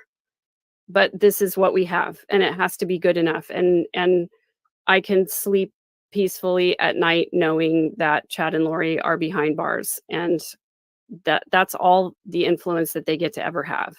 And I think that's what's important. Thanks, Megan. Do you feel ready to kind of wrap it up, or do you want to take a few more questions? It's totally up to you. Yeah, I'm happy to take more questions. When I was saying like I'm ready to be done, it's like, Oh yeah. Emotionally reinvesting in listening to the victim impact statements. That is the hardest part for me, I think. So I'm glad I get a break before having to do that tomorrow. Okay, great. Well, thanks for joining us, especially noting that this is very personal and a family affair for you in some sense. Tina 4RL writes, question for Megan. Considering Lori masterminded 2 previous husbands' deaths, and I think she's alleging or suspecting that Lori was behind the death of not just Charles, but also the husband before him. What was his name? Joe Ryan. And I don't think that that's confirmed, right? It's not confirmed. Yeah. But she's saying, given that Lori masterminded 2 other of her husband's deaths, in her opinion, she's asking if you think Lori eventually would have had Chad murdered. And I know that's speculation. I'd be curious if you had opinion about that. And I'm also just curious to hear your thoughts on, if we had to pinpoint one person as the leader, I know that they're both complicit, but have you come down on whether, if you had to pick one person who's ultimately the most responsible, have you decided whether it's Chad or Lori or someone else? Well, actually, one of your viewers reached out to me via email a couple of days ago and made the comment. I think that they made the comment on your channel at one point, but she said the rocks in her head filled the holes in his. And I think that's a very apt description. I think it was a combination of factors. I think that they both manipulated each other to get what each other wanted. I think that Lori, definitely there's a case to be made that she sought Chad out because of his writings and his claims to near-death experiences. And I think once Chad and Lori met, that it was really, I'm sorry to have to use this phrase, but the perfect storm of dysfunction and mental illness and religious hyper-religiosity and manipulation and narcissism. I mean, it was just like this huge cluster that came together. And so I think the 2 of them definitely fed off of each other. And to the question of whether Lori would eventually have Chad killed, Lori is a classic manipulator. Lori is a classic narcissist. She has those narcissistic personality traits, and she does discard people when they've outlived their usefulness. And I watched her do it throughout her entire life. She did it to me.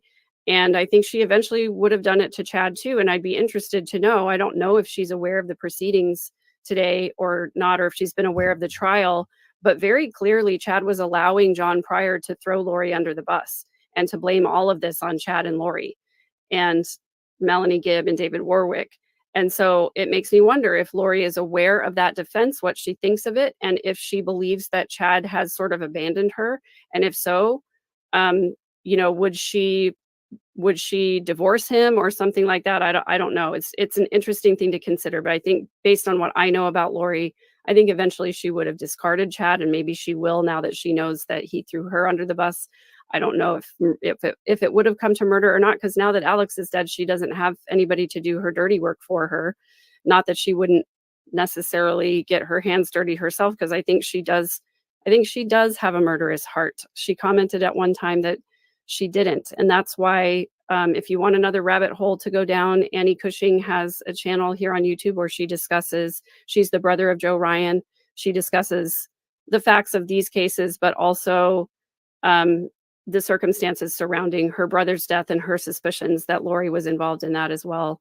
And there was a podcast, I think, that Lori appeared on where she recounted a meeting that she had with her bishop. And it was just after her divorce from Joe Ryan. And the circumstances of that were Lori was finished with Joe, and she accused him of SA, her two children, Tylee and Colby.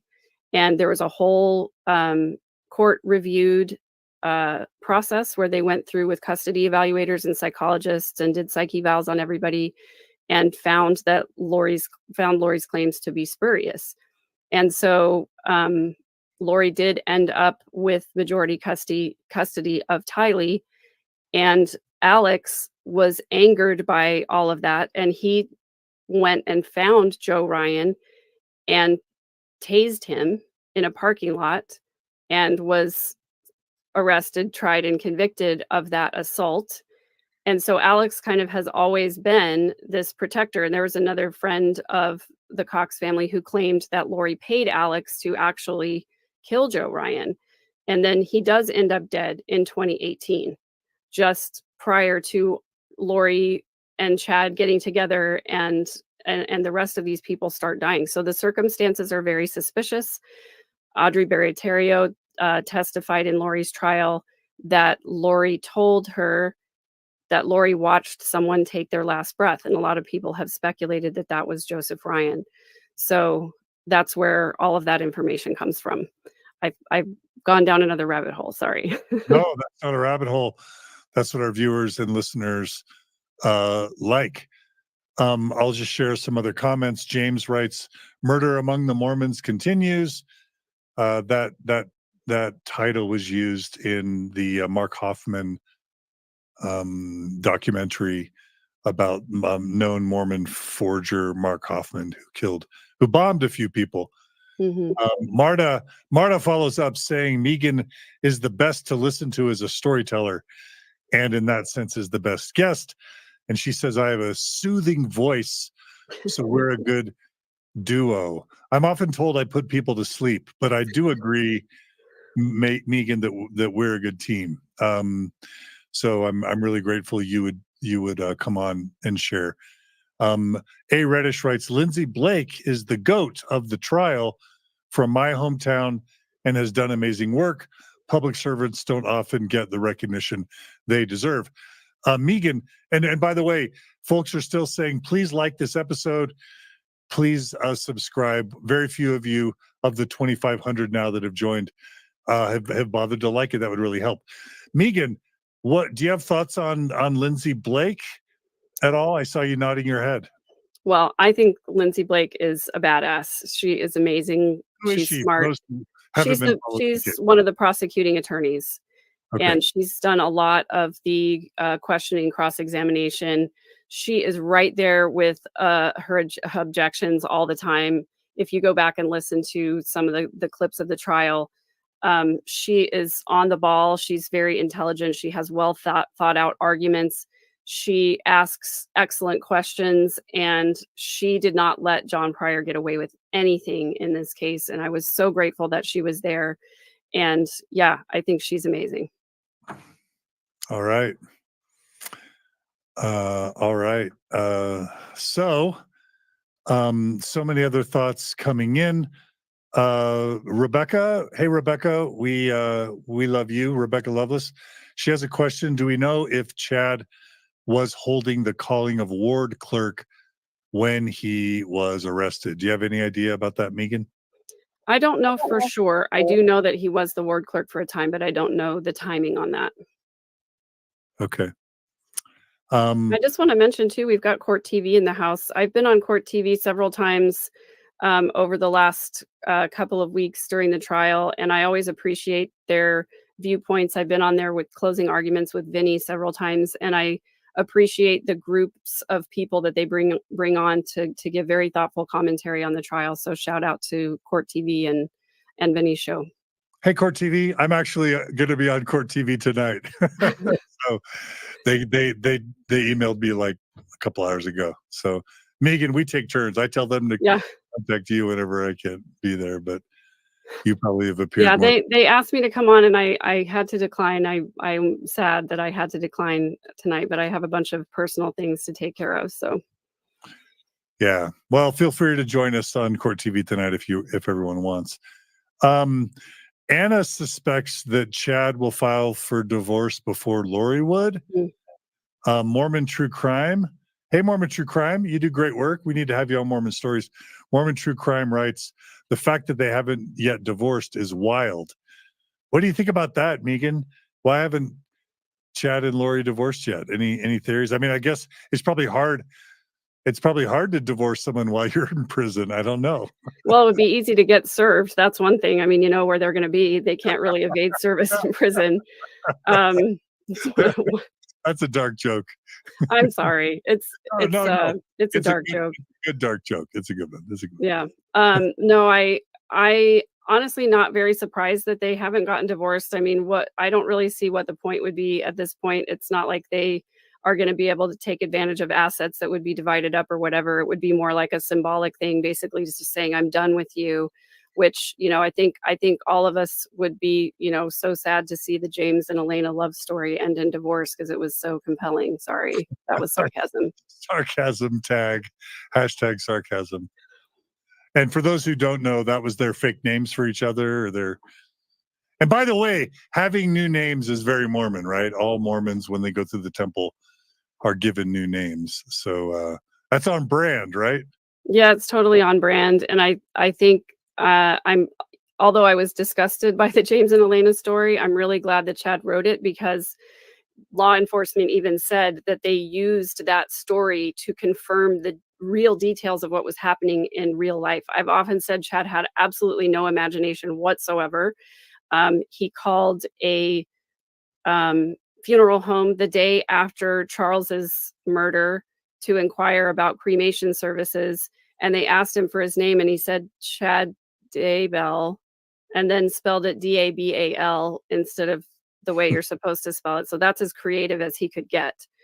And the year after Chad and Lori met in person for the first time, he started texting Lori this quote unquote love story. And he called the characters James and Elena, but it was really Chad and Lori. And it was really exactly what had happened between them. And it was Chad's way of sort of letting Lori know how he felt about all that stuff. It was so 12-year-old boy to me. It was like, you know, passing notes in study hall. Like, I'm afraid to tell you in person. So I'm going to do it through this fictional, but not fictional means. It was gross and uncreative and horrible, but I'm glad it happened because it helped law enforcement put some puzzle pieces together. Absolutely. All right. So many comments we have starred. Roque Acevedo writes, sweet Tylee, may now you rest in peace. You mattered, sweet child. You are loved for so many people around the world. Thanks for taking care and loving your little bro, JJ. That is a very sweet tribute. You were able to attend a memorial of the two children, and I believe you even sort of spoke and sang at it, right, Megan? Do you want to tell us what that memorial was like for you? Yeah, I didn't have to speak, thank goodness. But I did sing.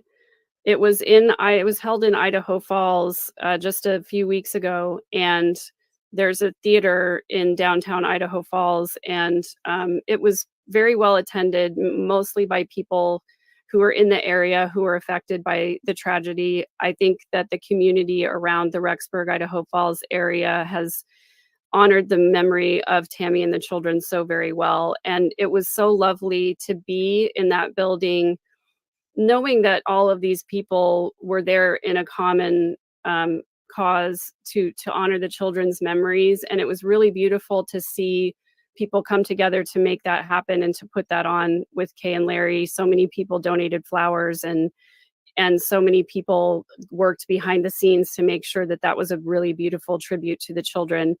Some of Tylee's friends were able to write them a tribute. We got to hear extensively from Larry. They literally had to pull him off the stage because he had so many wonderful stories about JJ. And it was so lovely to be there with all of those people and the spirit of just honoring these children and making sure that they got to have a memorial service and a send off, and that was lovely. It was so lovely to finally meet Kay and Larry in person for the first time, to get to hug them, to get to meet Heather Daybell and hug her, and to be there with Rex, my uncle, and Adam, who's Lori's brother, and see them in person for the first time since all of this has gone down. It was a really beautiful service, and it was very healing for a lot of reasons. So it was lovely to be there, and I was so grateful to all the people who participated and who I got to talk to there. Beautiful. Veronica, thank you for sharing that, Megan. Veronica is wondering if Chad will speak before sentencing like Lori did. I'll have to say that Lori's speech before her sentencing was one of the most disturbing Mormon-related things I've ever heard. And I know that this is all just speculation, but Megan, do you think he'll say something? And can you imagine what he might say? Yeah, Lori's sentencing statement was just sickening and infuriating, and it really drove home to me that Lori at least fully still believes all of this stuff, has convinced herself that all of this stuff is real and true, and I think has had to, because facing the reality of it would just not be mentally or emotionally possible for her.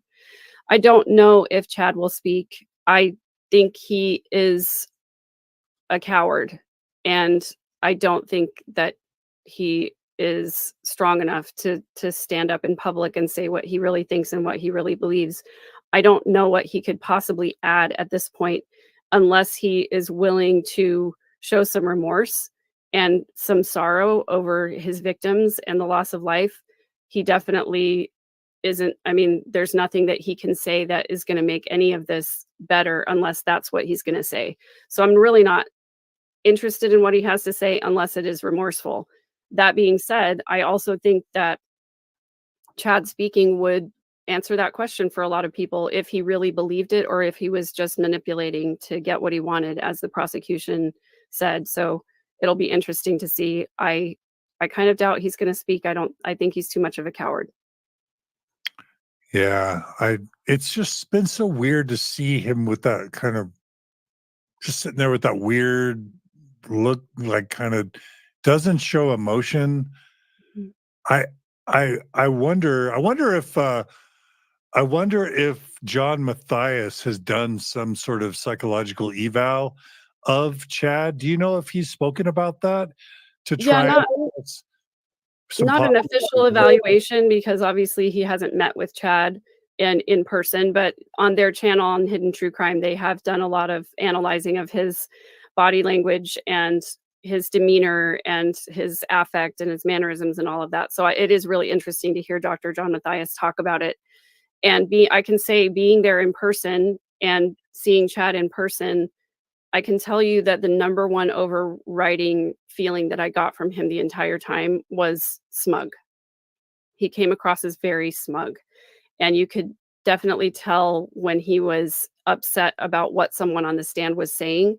He would give little head shakes and things like that, and he sits there with his hands folded, and he is pretty motionless and emotionless and doesn't do a whole lot. He does take notes from time to time. He does talk to John Pryor from time to time, but he definitely just sits there very smug. I think he believes that he is a prophet and that he has special powers and special leave to do things, whatever. And if you listen to the phone calls between him and Lori, he says everything she wants to hear, and so that's why I go back to him probably not speaking, because if he's not speaking to Lori, he probably doesn't have much to say, and he doesn't want to reveal himself. But he sits there with his hands on top of the table like this, and his hands are very feminine and soft and small, and they don't fit. It's just very weird. And I really think that his facial expressions, his affect, his fake crying when they played the 911 call for Tammy, his attorney passed him a tissue. It was like, you're not crying. It was bizarre to see him try to emote and not be able to. So I think he's just it's hard to watch. He doesn't show the kind of emotion that normal people would. Man, these comments are really interesting as they're coming in. I'll just share a couple. Ollie F writes Smuggy McSmugface. So she's describing Chad. And then, Cheryl Lee writes Chad is soulless, an empty vessel. Stephanie Eubanks writes he's sadistic F. He's a sadistic F. He isn't remorseful at all. Emma Knightley writes he's a narcissist, so it's possible he'll speak. Christine writes emotionless. Ashley writes love you, Megan. I had to share that. And then S.L. Conley writes there's no remorse. I wonder if there were signs of him being this way long before people started dying. And Wendy is asking something that you just sort of stated, Megan. Does Chad really believe his bullshit? She writes. And I think that's a really interesting question, because there's a world where he's just a conniving opportunist, antisocial personality disorder human without any conscience or soul or remorse or empathy. But there's another where he's a sincere religious believer that is just probably praying in his prayers to Heavenly Father, why hast thou forsaken me? I've done that which thou hast commanded me. And I don't know him well enough to know which it is. But Megan, I'm curious to hear more about if why you think that he might really believe all this, and if so, what that has to say about his relationship to Mormonism. And then again, some people are saying that we're blaming the Mormon Church for these deaths. Let me just say very clearly, we're not blaming the Mormon Church for these deaths. The overwhelming majority of active Mormons don't murder, wouldn't murder, and haven't murdered as a result of their beliefs. But we are noting that Chad and Lori's beliefs were rooted in the bedrock of Orthodox Mormonism, and that they're not the first to commit murder or crimes based on Orthodox mainstream traditional Mormon beliefs. And so it's somewhere in the middle. No, it's not the church's to blame. And I think the other side of the spectrum is no, the church isn't totally blameless, or at least church theology and doctrine aren't blameless. But talk more about your perception that Chad might be a sincere believer. And if so, how you square that with his remorselessness, his blank stares, and his guilt or innocence. I mean, we protect religious freedom in this country. So anyway, that's just a lot. But Megan, what thoughts do you have? Yeah, where do I start? I will go back to the comment asking about if Chad was always like this. I obviously didn't know Chad, but in his autobiography, he tells the story about deliberately killing hundreds of bees. He saw all of these bees and he started smashing them, and then he smashed another one, and then more, and then more. And it was like he couldn't stop himself from killing these bees until he heard a voice that told him to stop, which I'm sure he thought that voice was the Spirit of God telling him to stop. I think Dr. John Matthias commented that it's interesting to him that Chad needed a voice to tell him to stop. Like, most of us would never have squished the first bee, or if we did, we wouldn't have continued compulsively killing bees until someone had to tell us to stop. It's just interesting that, that was pretty young in his life. So he obviously had this sadistic side to him for a long time. And those are not the kind of things that improve with age if you don't work on them. And there's no indication that he's had any kind of mental health work or therapy or anything like that. And so that's not going to get better. That Machiavellianism of wanting to see people or animals or insects in this case suffer. So there was that aspect to his personality long before he ever met Lori. And the way that I tie this to Mormonism is that the LDS Church, the Mormon Church, teaches that we can get our own witness from God. And so they encourage us to develop this ability to hear, quote unquote, hear or feel the Spirit of God confirming for us what is true and what is false. And what ends up happening in that case is that we either want something to be true or we want something to be false, and whether that's conscious or subconscious. When we pray about it, we're praying to get confirmation of our own bias. And so it's sort of like a thought loop that we get stuck in. And I can give an example from my own life. I was praying about whether or not I should go to graduate school. And I really wanted to go to graduate school, but I had young children at home. I had a husband who was not supportive, but I wanted to go because it meant that I got to get back into singing and performing. And I was really missing that in my life as a stay-at-home mom. So I prayed about it and I really wanted to go. But what I was taught is that you study it out in your mind, you come to a decision, and then you ask God if it's right. And if it is right, you're going to feel a burning, or you're going to feel a sweet, peaceful feeling. And if it's not right, you're going to have a stupor of thought, which means you're going to forget about the thing, or you're going to get distracted, or you're going to just have a bad feeling, and then you don't go and do the thing. Well, I wanted to go to graduate school, and I had figured out kind of a way that I thought I could make it work. And then I prayed and asked God if that was the right thing for me to do. And I felt a peaceful feeling about it. I felt, I felt like it was a good thing for me to do to improve my mind and to possibly have better earning potential when my husband wasn't earning very much at the time. And so I prayed about it and decided to go ahead and go to graduate school. And when I called my mom and told her about it, she said, Megan, how can you do that? You've got these young kids at home and you're basically supporting the family with income and all of that stuff. So how are you going to do that? And I said, Mom, I don't know. But I know that this is what God wants for me because I prayed about it and he confirmed it to me. And so I went and made a huge life change and a huge life decision based on confirmation bias. And so I'm thinking about Chad and Lori and all of the prepper community, people who want to have greater spirituality. These Preparing a People conferences were geared specifically towards teaching people to have dreams and visions, to interpret those dreams and visions, and to have a greater sense of spirituality than they previously had before. And so they're going to these conferences basically to learn how to make their dreams something spiritual and real, or how to make their quote unquote near-death experience something that gives them elevated status or elevated spirituality. And so Chad Daybell gets approached by Julie Rowe. He publishes Julie Rowe's book. It starts selling like hotcakes. She starts getting invited to speak places. People are listening to what she has to say. And that's what Chad wanted. He wanted to be made to feel important. He wanted people to read his books. He wanted people to listen to his experiences.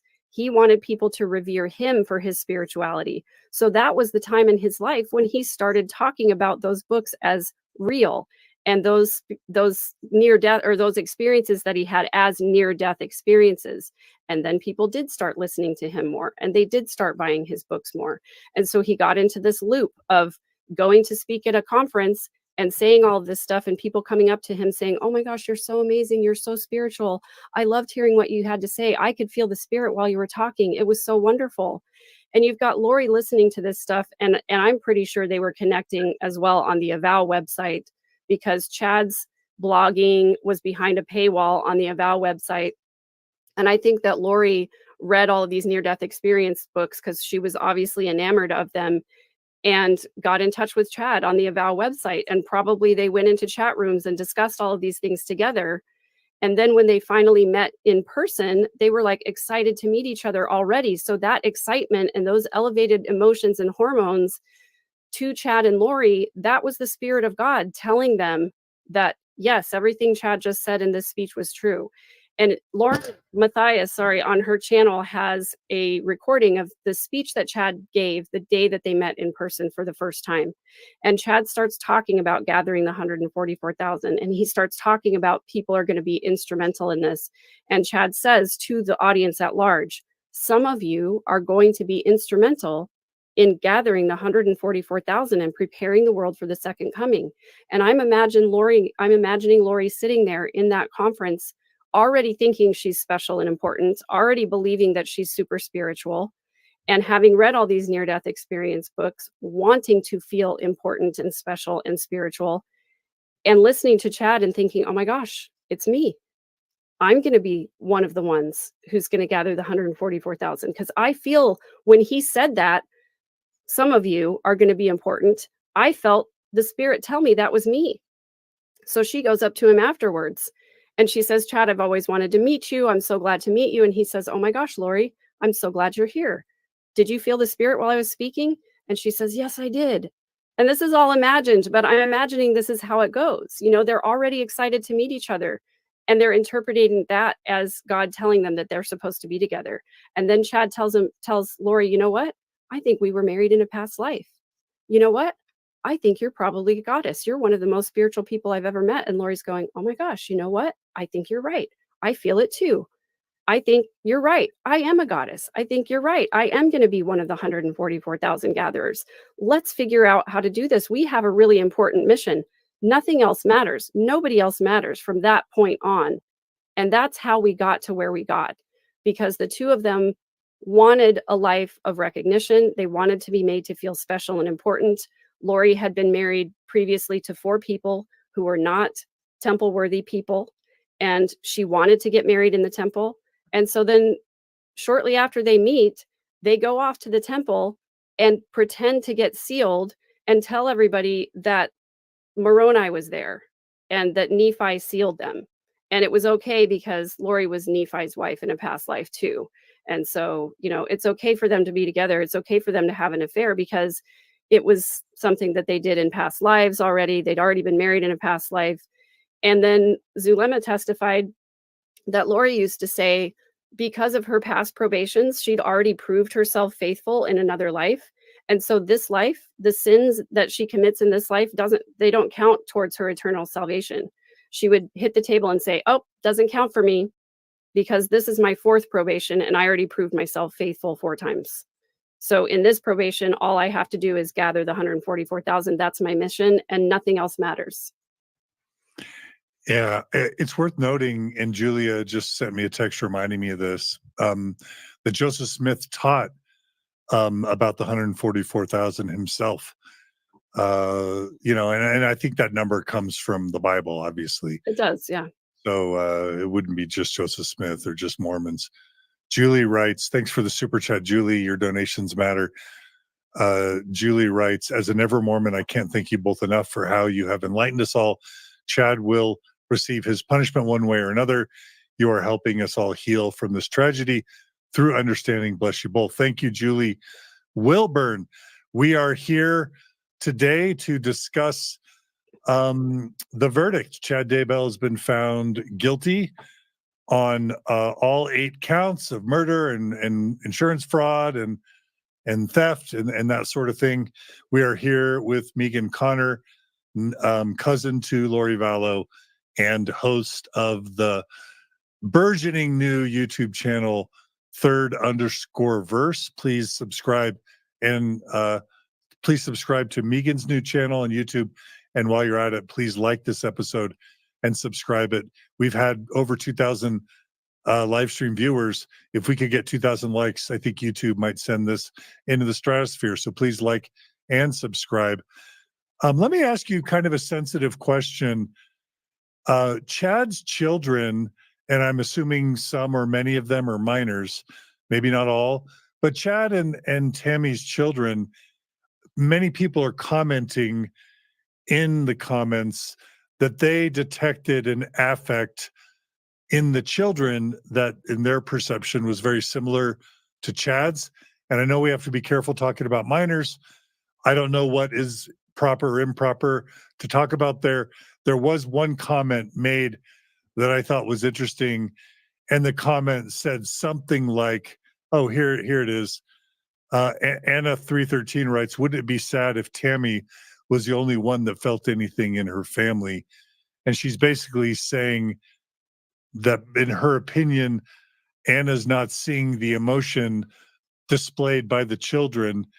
in a similar way that she's not seeing emotion displayed by Chad, and wondering if Tammy was the only one that displayed emotion. And we should also probably note that, let's just take the autism spectrum disorder diagnosis. Someone can feel deep feelings but not portray it with facial expression. So we shouldn't confuse sometimes a lack of facial expression with the lack of feeling. Those two things aren't necessarily the same. But having said all that, Megan, is there anything you feel comfortable saying with regard to Chad and Tammy's children, or not? Yeah, and I want to point out too, lots of people speculate all the time about whether Chad is on the autism spectrum, and I think those speculations can veer into harmful territory. So I just want to be respectful of people who are on the spectrum, whether it's autism or Asperger's. I don't like this modern idea of just viewing somebody in a situation that's a real small snapshot of their life and then just diagnosing them blanket. But we can say, you probably know this. Several people are writing, and I'm sorry to interrupt. Don writes, none of Chad's children are minors. This shows that I'm not following this case super closely. Don writes, none of Chad's children are minors. The youngest was on his mission when Tammy died. So apologies for my misstatement. They're all adults. In theory, that's fair game, but also these kids are victims too. And let's just be kind generally. But keep going, Megan. I just wanted to clear the record there. no, that's perfectly all right. And I'm glad to point that out too. Yeah, that his kids are not minors. However, they are an enmeshed family. They all live super close to each other. Emma Daybell, who's the oldest, is actually living in Chad's house now. And if you saw we really need to do our episode, because if you see the video recording of Emma talking to Chad just after Chad's been arrested, just after the children's bodies have been found on Chad's property, and she's very clearly in denial. And she asks Chad a few questions that he sort of dodges, and then they get to talking about finances and what to do going forward. So there is definitely this detachment from reality. And also, I think on the part of the children, especially Emma, of course you want to believe what your father says. And I'm sure that this entire time, Chad has been feeding them stories about how he's being framed and about how he didn't have anything to do with this and the children are safe and all of those kinds of things. So it's not surprising to see some of his children supporting him and wanting him to be innocent, because it's a huge psychological hurdle to get over, to admit that your father is fallible, and then to go so far as to say that the way that he taught you spiritually was not correct. Emma talks about being possessed by a demon at one point, and then Chad has to cast the demon out. So this is what she's grown up with. This is what these kids have grown up with their whole lives. And Chad was also very controlling of Tammy, by all accounts, all of the information that we have about their relationship. And so I do feel a lot of compassion for his children, because I don't think they had a whole lot of choice being raised in this environment to see things in a healthy way, or to have critical thinking skills, or to be able to believe that the things Chad is teaching or was teaching were wrong, because that's their dad. They grew up with it. And to a certain extent, Tammy contributed to it because she had to, in order to be a part of that family. I'm not saying that she did anything wrong or that she was perpetuating Chad's teachings. In fact, I think she distanced herself from it as much as she could. She didn't go to the conferences. She did publish his books. Just, she was a supportive wife, and she tried to help make ends meet. And she was a school librarian. And so she had to be subjected to Chad's coercive control and his teachings as well. So I have a lot of compassion for Chad's children, and for what they have been through, and for what they will have to go through from now on. They live in a possibly small little town. It's, they can't continue to live there and have a normal life. So I hope that they will reach out and get some help. I hope that they'll get some kind of mental health counseling. And I hope that they'll actually get out of that town as well, because, if they want to have a chance at happiness and peace, they have to get out of that town. Let me read a comment from Alehu. Alehu writes, as an autistic person myself, I feel personally insulted by the insinuation that Chad or his adult children are autistic. We do not have enough information to even speculate about that. I want to agree with Alehu. I don't believe that that's what I was claiming. I certainly would never hope I would never make a diagnosis outside of as a psychologist performing a formal diagnosis. I brought up autism only just to kind of illustrate the point that I think aligns with what Alehu is saying, which is we often get facial expressions or symptoms of any particular diagnosis wrong and sometimes misuse diagnoses. So please let me just make sure everyone knows I was not diagnosing Chad or his children with being autistic. And we certainly would never want to do that, nor ever infer that there's any connection between horrific acts and an autism diagnosis. But thank you to Alehu for helping make sure that we're careful about that. All right. I've got time for a couple more and then I've got to run. Thank you, Sylvia, as well for the super chat. And she's thanking you and Megan. I just want to remind people subscribing and liking and your donations all help make this podcast possible. So thanks to everyone. And the main way that people make Mormon Stories possible is by becoming a monthly donor. So if you go to the mormonstories.org website, click on the donate button, you can become a monthly donor, and that helps us pay our staff. Also, YouTube has kind of a subscription feature where you can subscribe on YouTube, and that's also a way that you can support us if you so choose. All right, Megan. Well, and again, in addition to Chad Daybell being found guilty today on all 8 counts, and in addition to us being notified that the death penalty is being sought, Donald Trump has also been found guilty on all 34 felony charges. And here on Mormon Stories, we don't take stances on presidential candidates, and we find good and bad in all parties and good and bad in all candidates. But that is the news, and it's an ironic announcement or weird or bizarre announcement to have those verdicts both come down the same day. But Megan, again, this is an emotional day for you. We're really grateful that you've been willing to come on. Are there any final I think we do need to have you back on. Maybe we'll have you and Lauren and Mindy back on, but we also would love to show some of those other clips that you gathered. I'm sorry we weren't able to do that sooner. It's been a little bit of a crazy few weeks and months for me and Mormon Stories as well. So we're just hanging on by our toenails sometimes. But Megan, any final thoughts or reflections you want to share on a day that I know you've been waiting for that's very personal and emotional for you? Any final thoughts or comments you want to share on the day of Chad Daybell's guilty verdict as Lori Vallow's cousin and as a member of this family, so to speak? Yeah, this has been very draining for me. It was in a lot of ways more draining than Lori's trial. It was way longer than Lori's trial. We didn't have to listen to a lot of defense in Lori's trial because she wouldn't allow her attorneys to mount a defense for her. In this case, we had to listen to John Pryor try to come up with some lame reasons why Chad should not be blamed. And I think it was pretty much a mess. It was also really difficult to listen to day in and day out.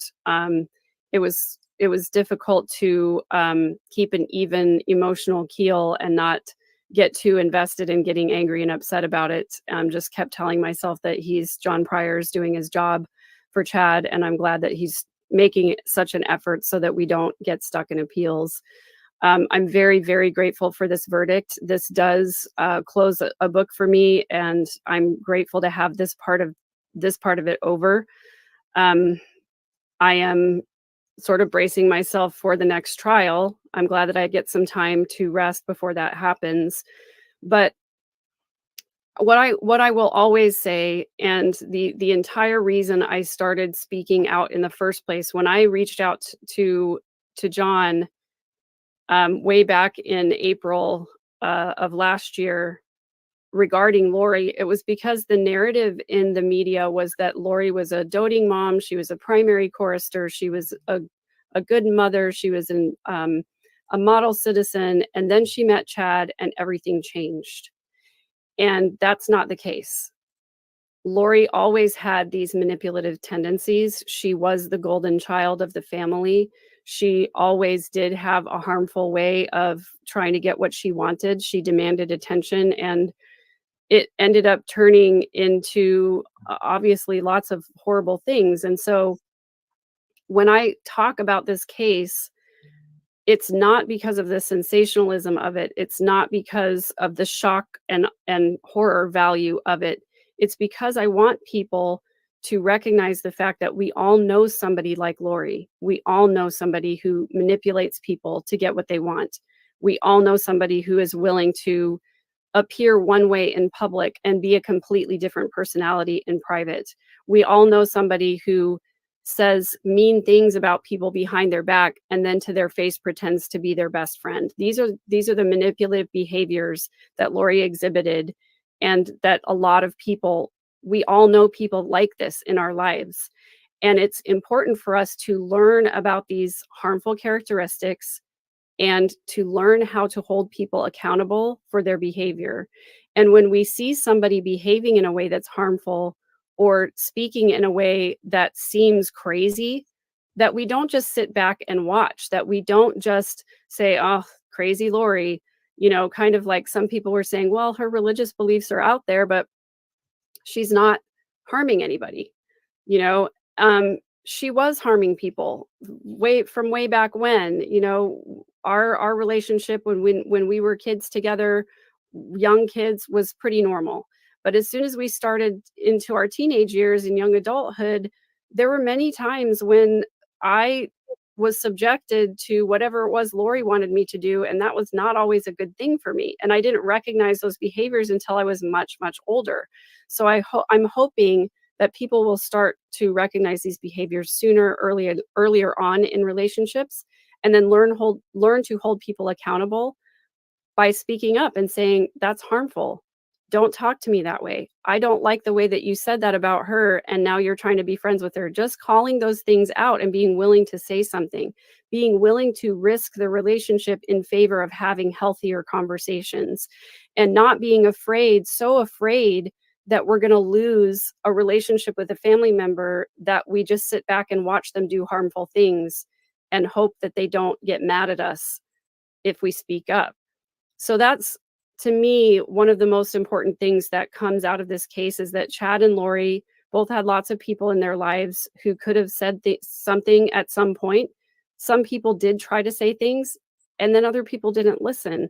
So we have to get to this place where we're willing to consider not only the behavior of other people, but the fact that we're complicit in it when we don't say something, when we don't speak up, and when we don't believe people speaking up.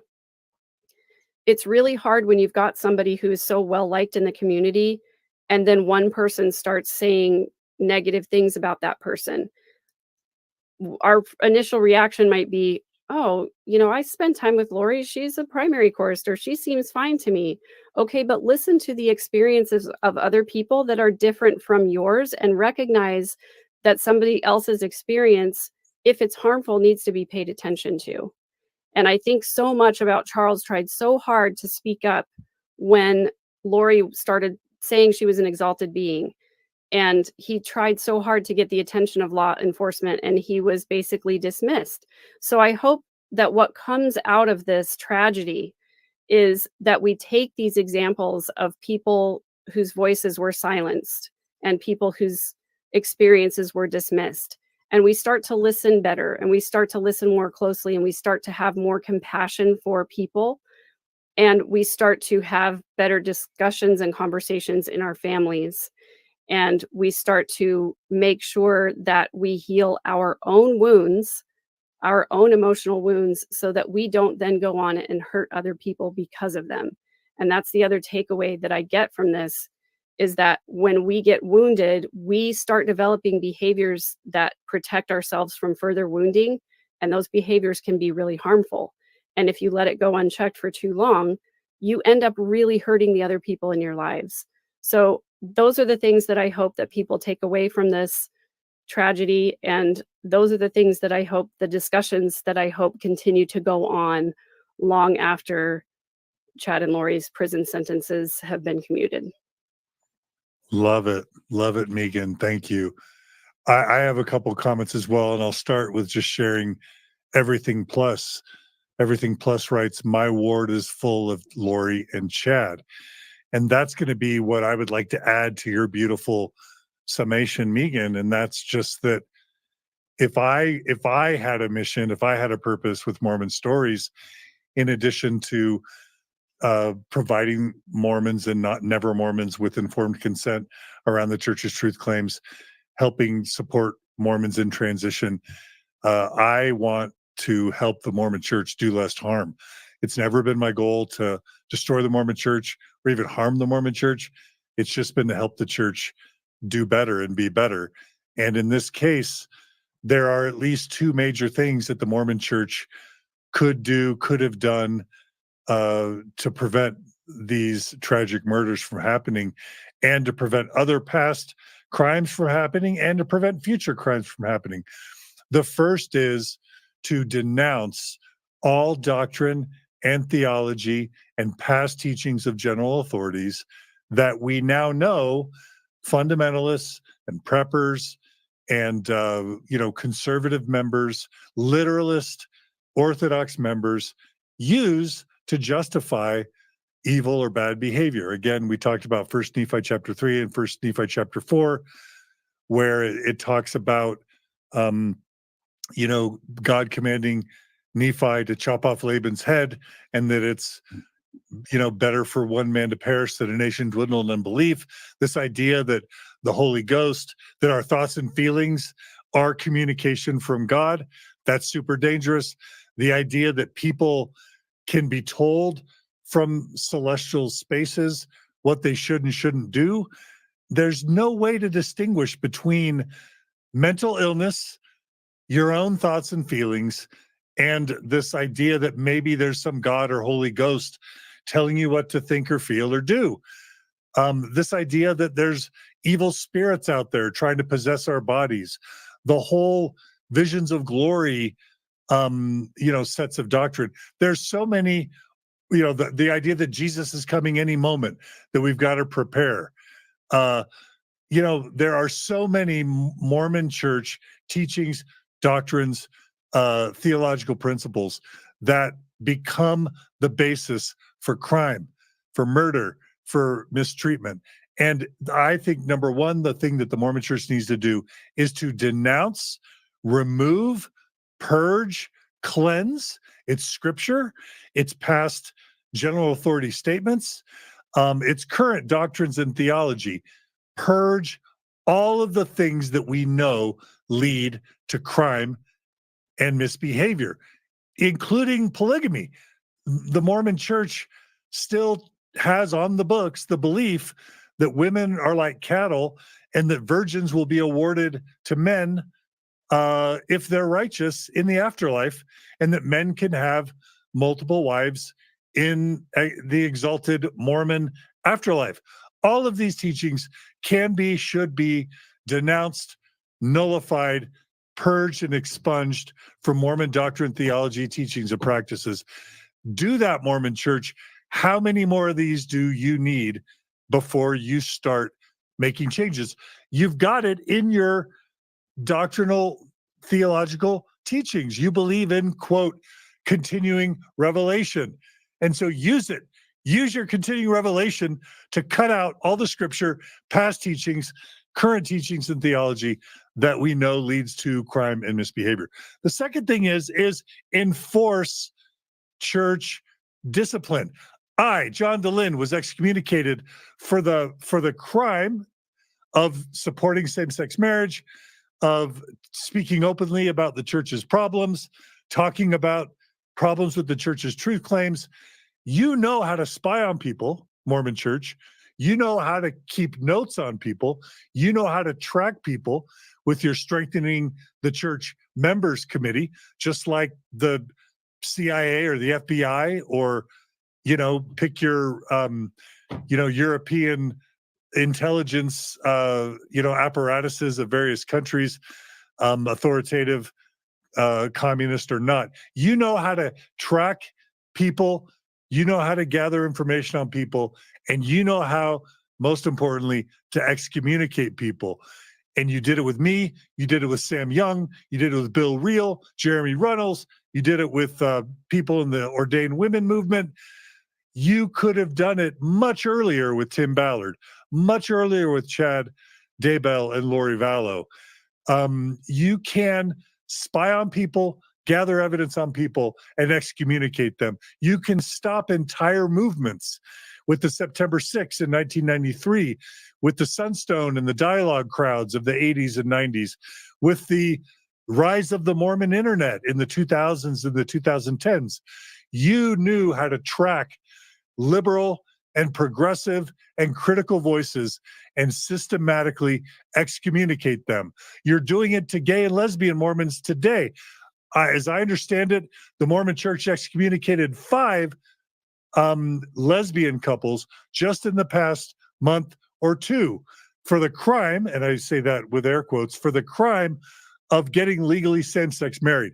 You know how to track people, you know how to try people, convict them, and excommunicate them.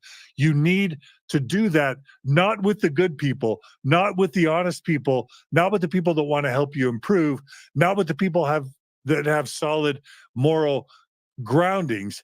You need to do it with the unhealthy, fringe, neo-fundamentalist crowd, including those who follow Visions of Glory, the Prepper movement, Tom Harrison, etc. You need to use your talents and abilities and resources to shut down, clamp down, and stop these people and these movements years before the crimes and the deaths and the murders start happening. That's my little rant. Anyway, Megan, it's so lovely to have you. I hope you'll come back. And again, Megan, I'm so excited for your new YouTube channel, third_verse. I know you also do stuff on TikTok and on Instagram. And I hope we can continue our relationship of having you be a voice on Mormon Stories, because I know people love having you on Mormon Stories. And Yeah, I love being here. And we consider you a dear friend. Oh, thank you. Thank you. You have a great audience. You have a lot of great people. And I love when we get some pushback so that we can clarify points and talk about things. So it's great to be here. It's great to feel so supported. This is, part of my chosen family, and it's a great day for justice. I'm so grateful for this verdict. I'm relieved, and I'm happy to be having these conversations about healthier religion, healthier family relationships. And I'm grateful for the people who support my channel, because it helps me, talk about my healing. And I think it helps people heal when they see other healed people in those spaces. So I'm grateful for all the support for the channel as well. I love it. All right, Megan, take care, stay in touch. And I want to thank everyone for joining us today on Mormon Stories podcast. Thanks to Julia and Maven for helping out with the comments and with the time codes in the show notes. Julia does our shorts.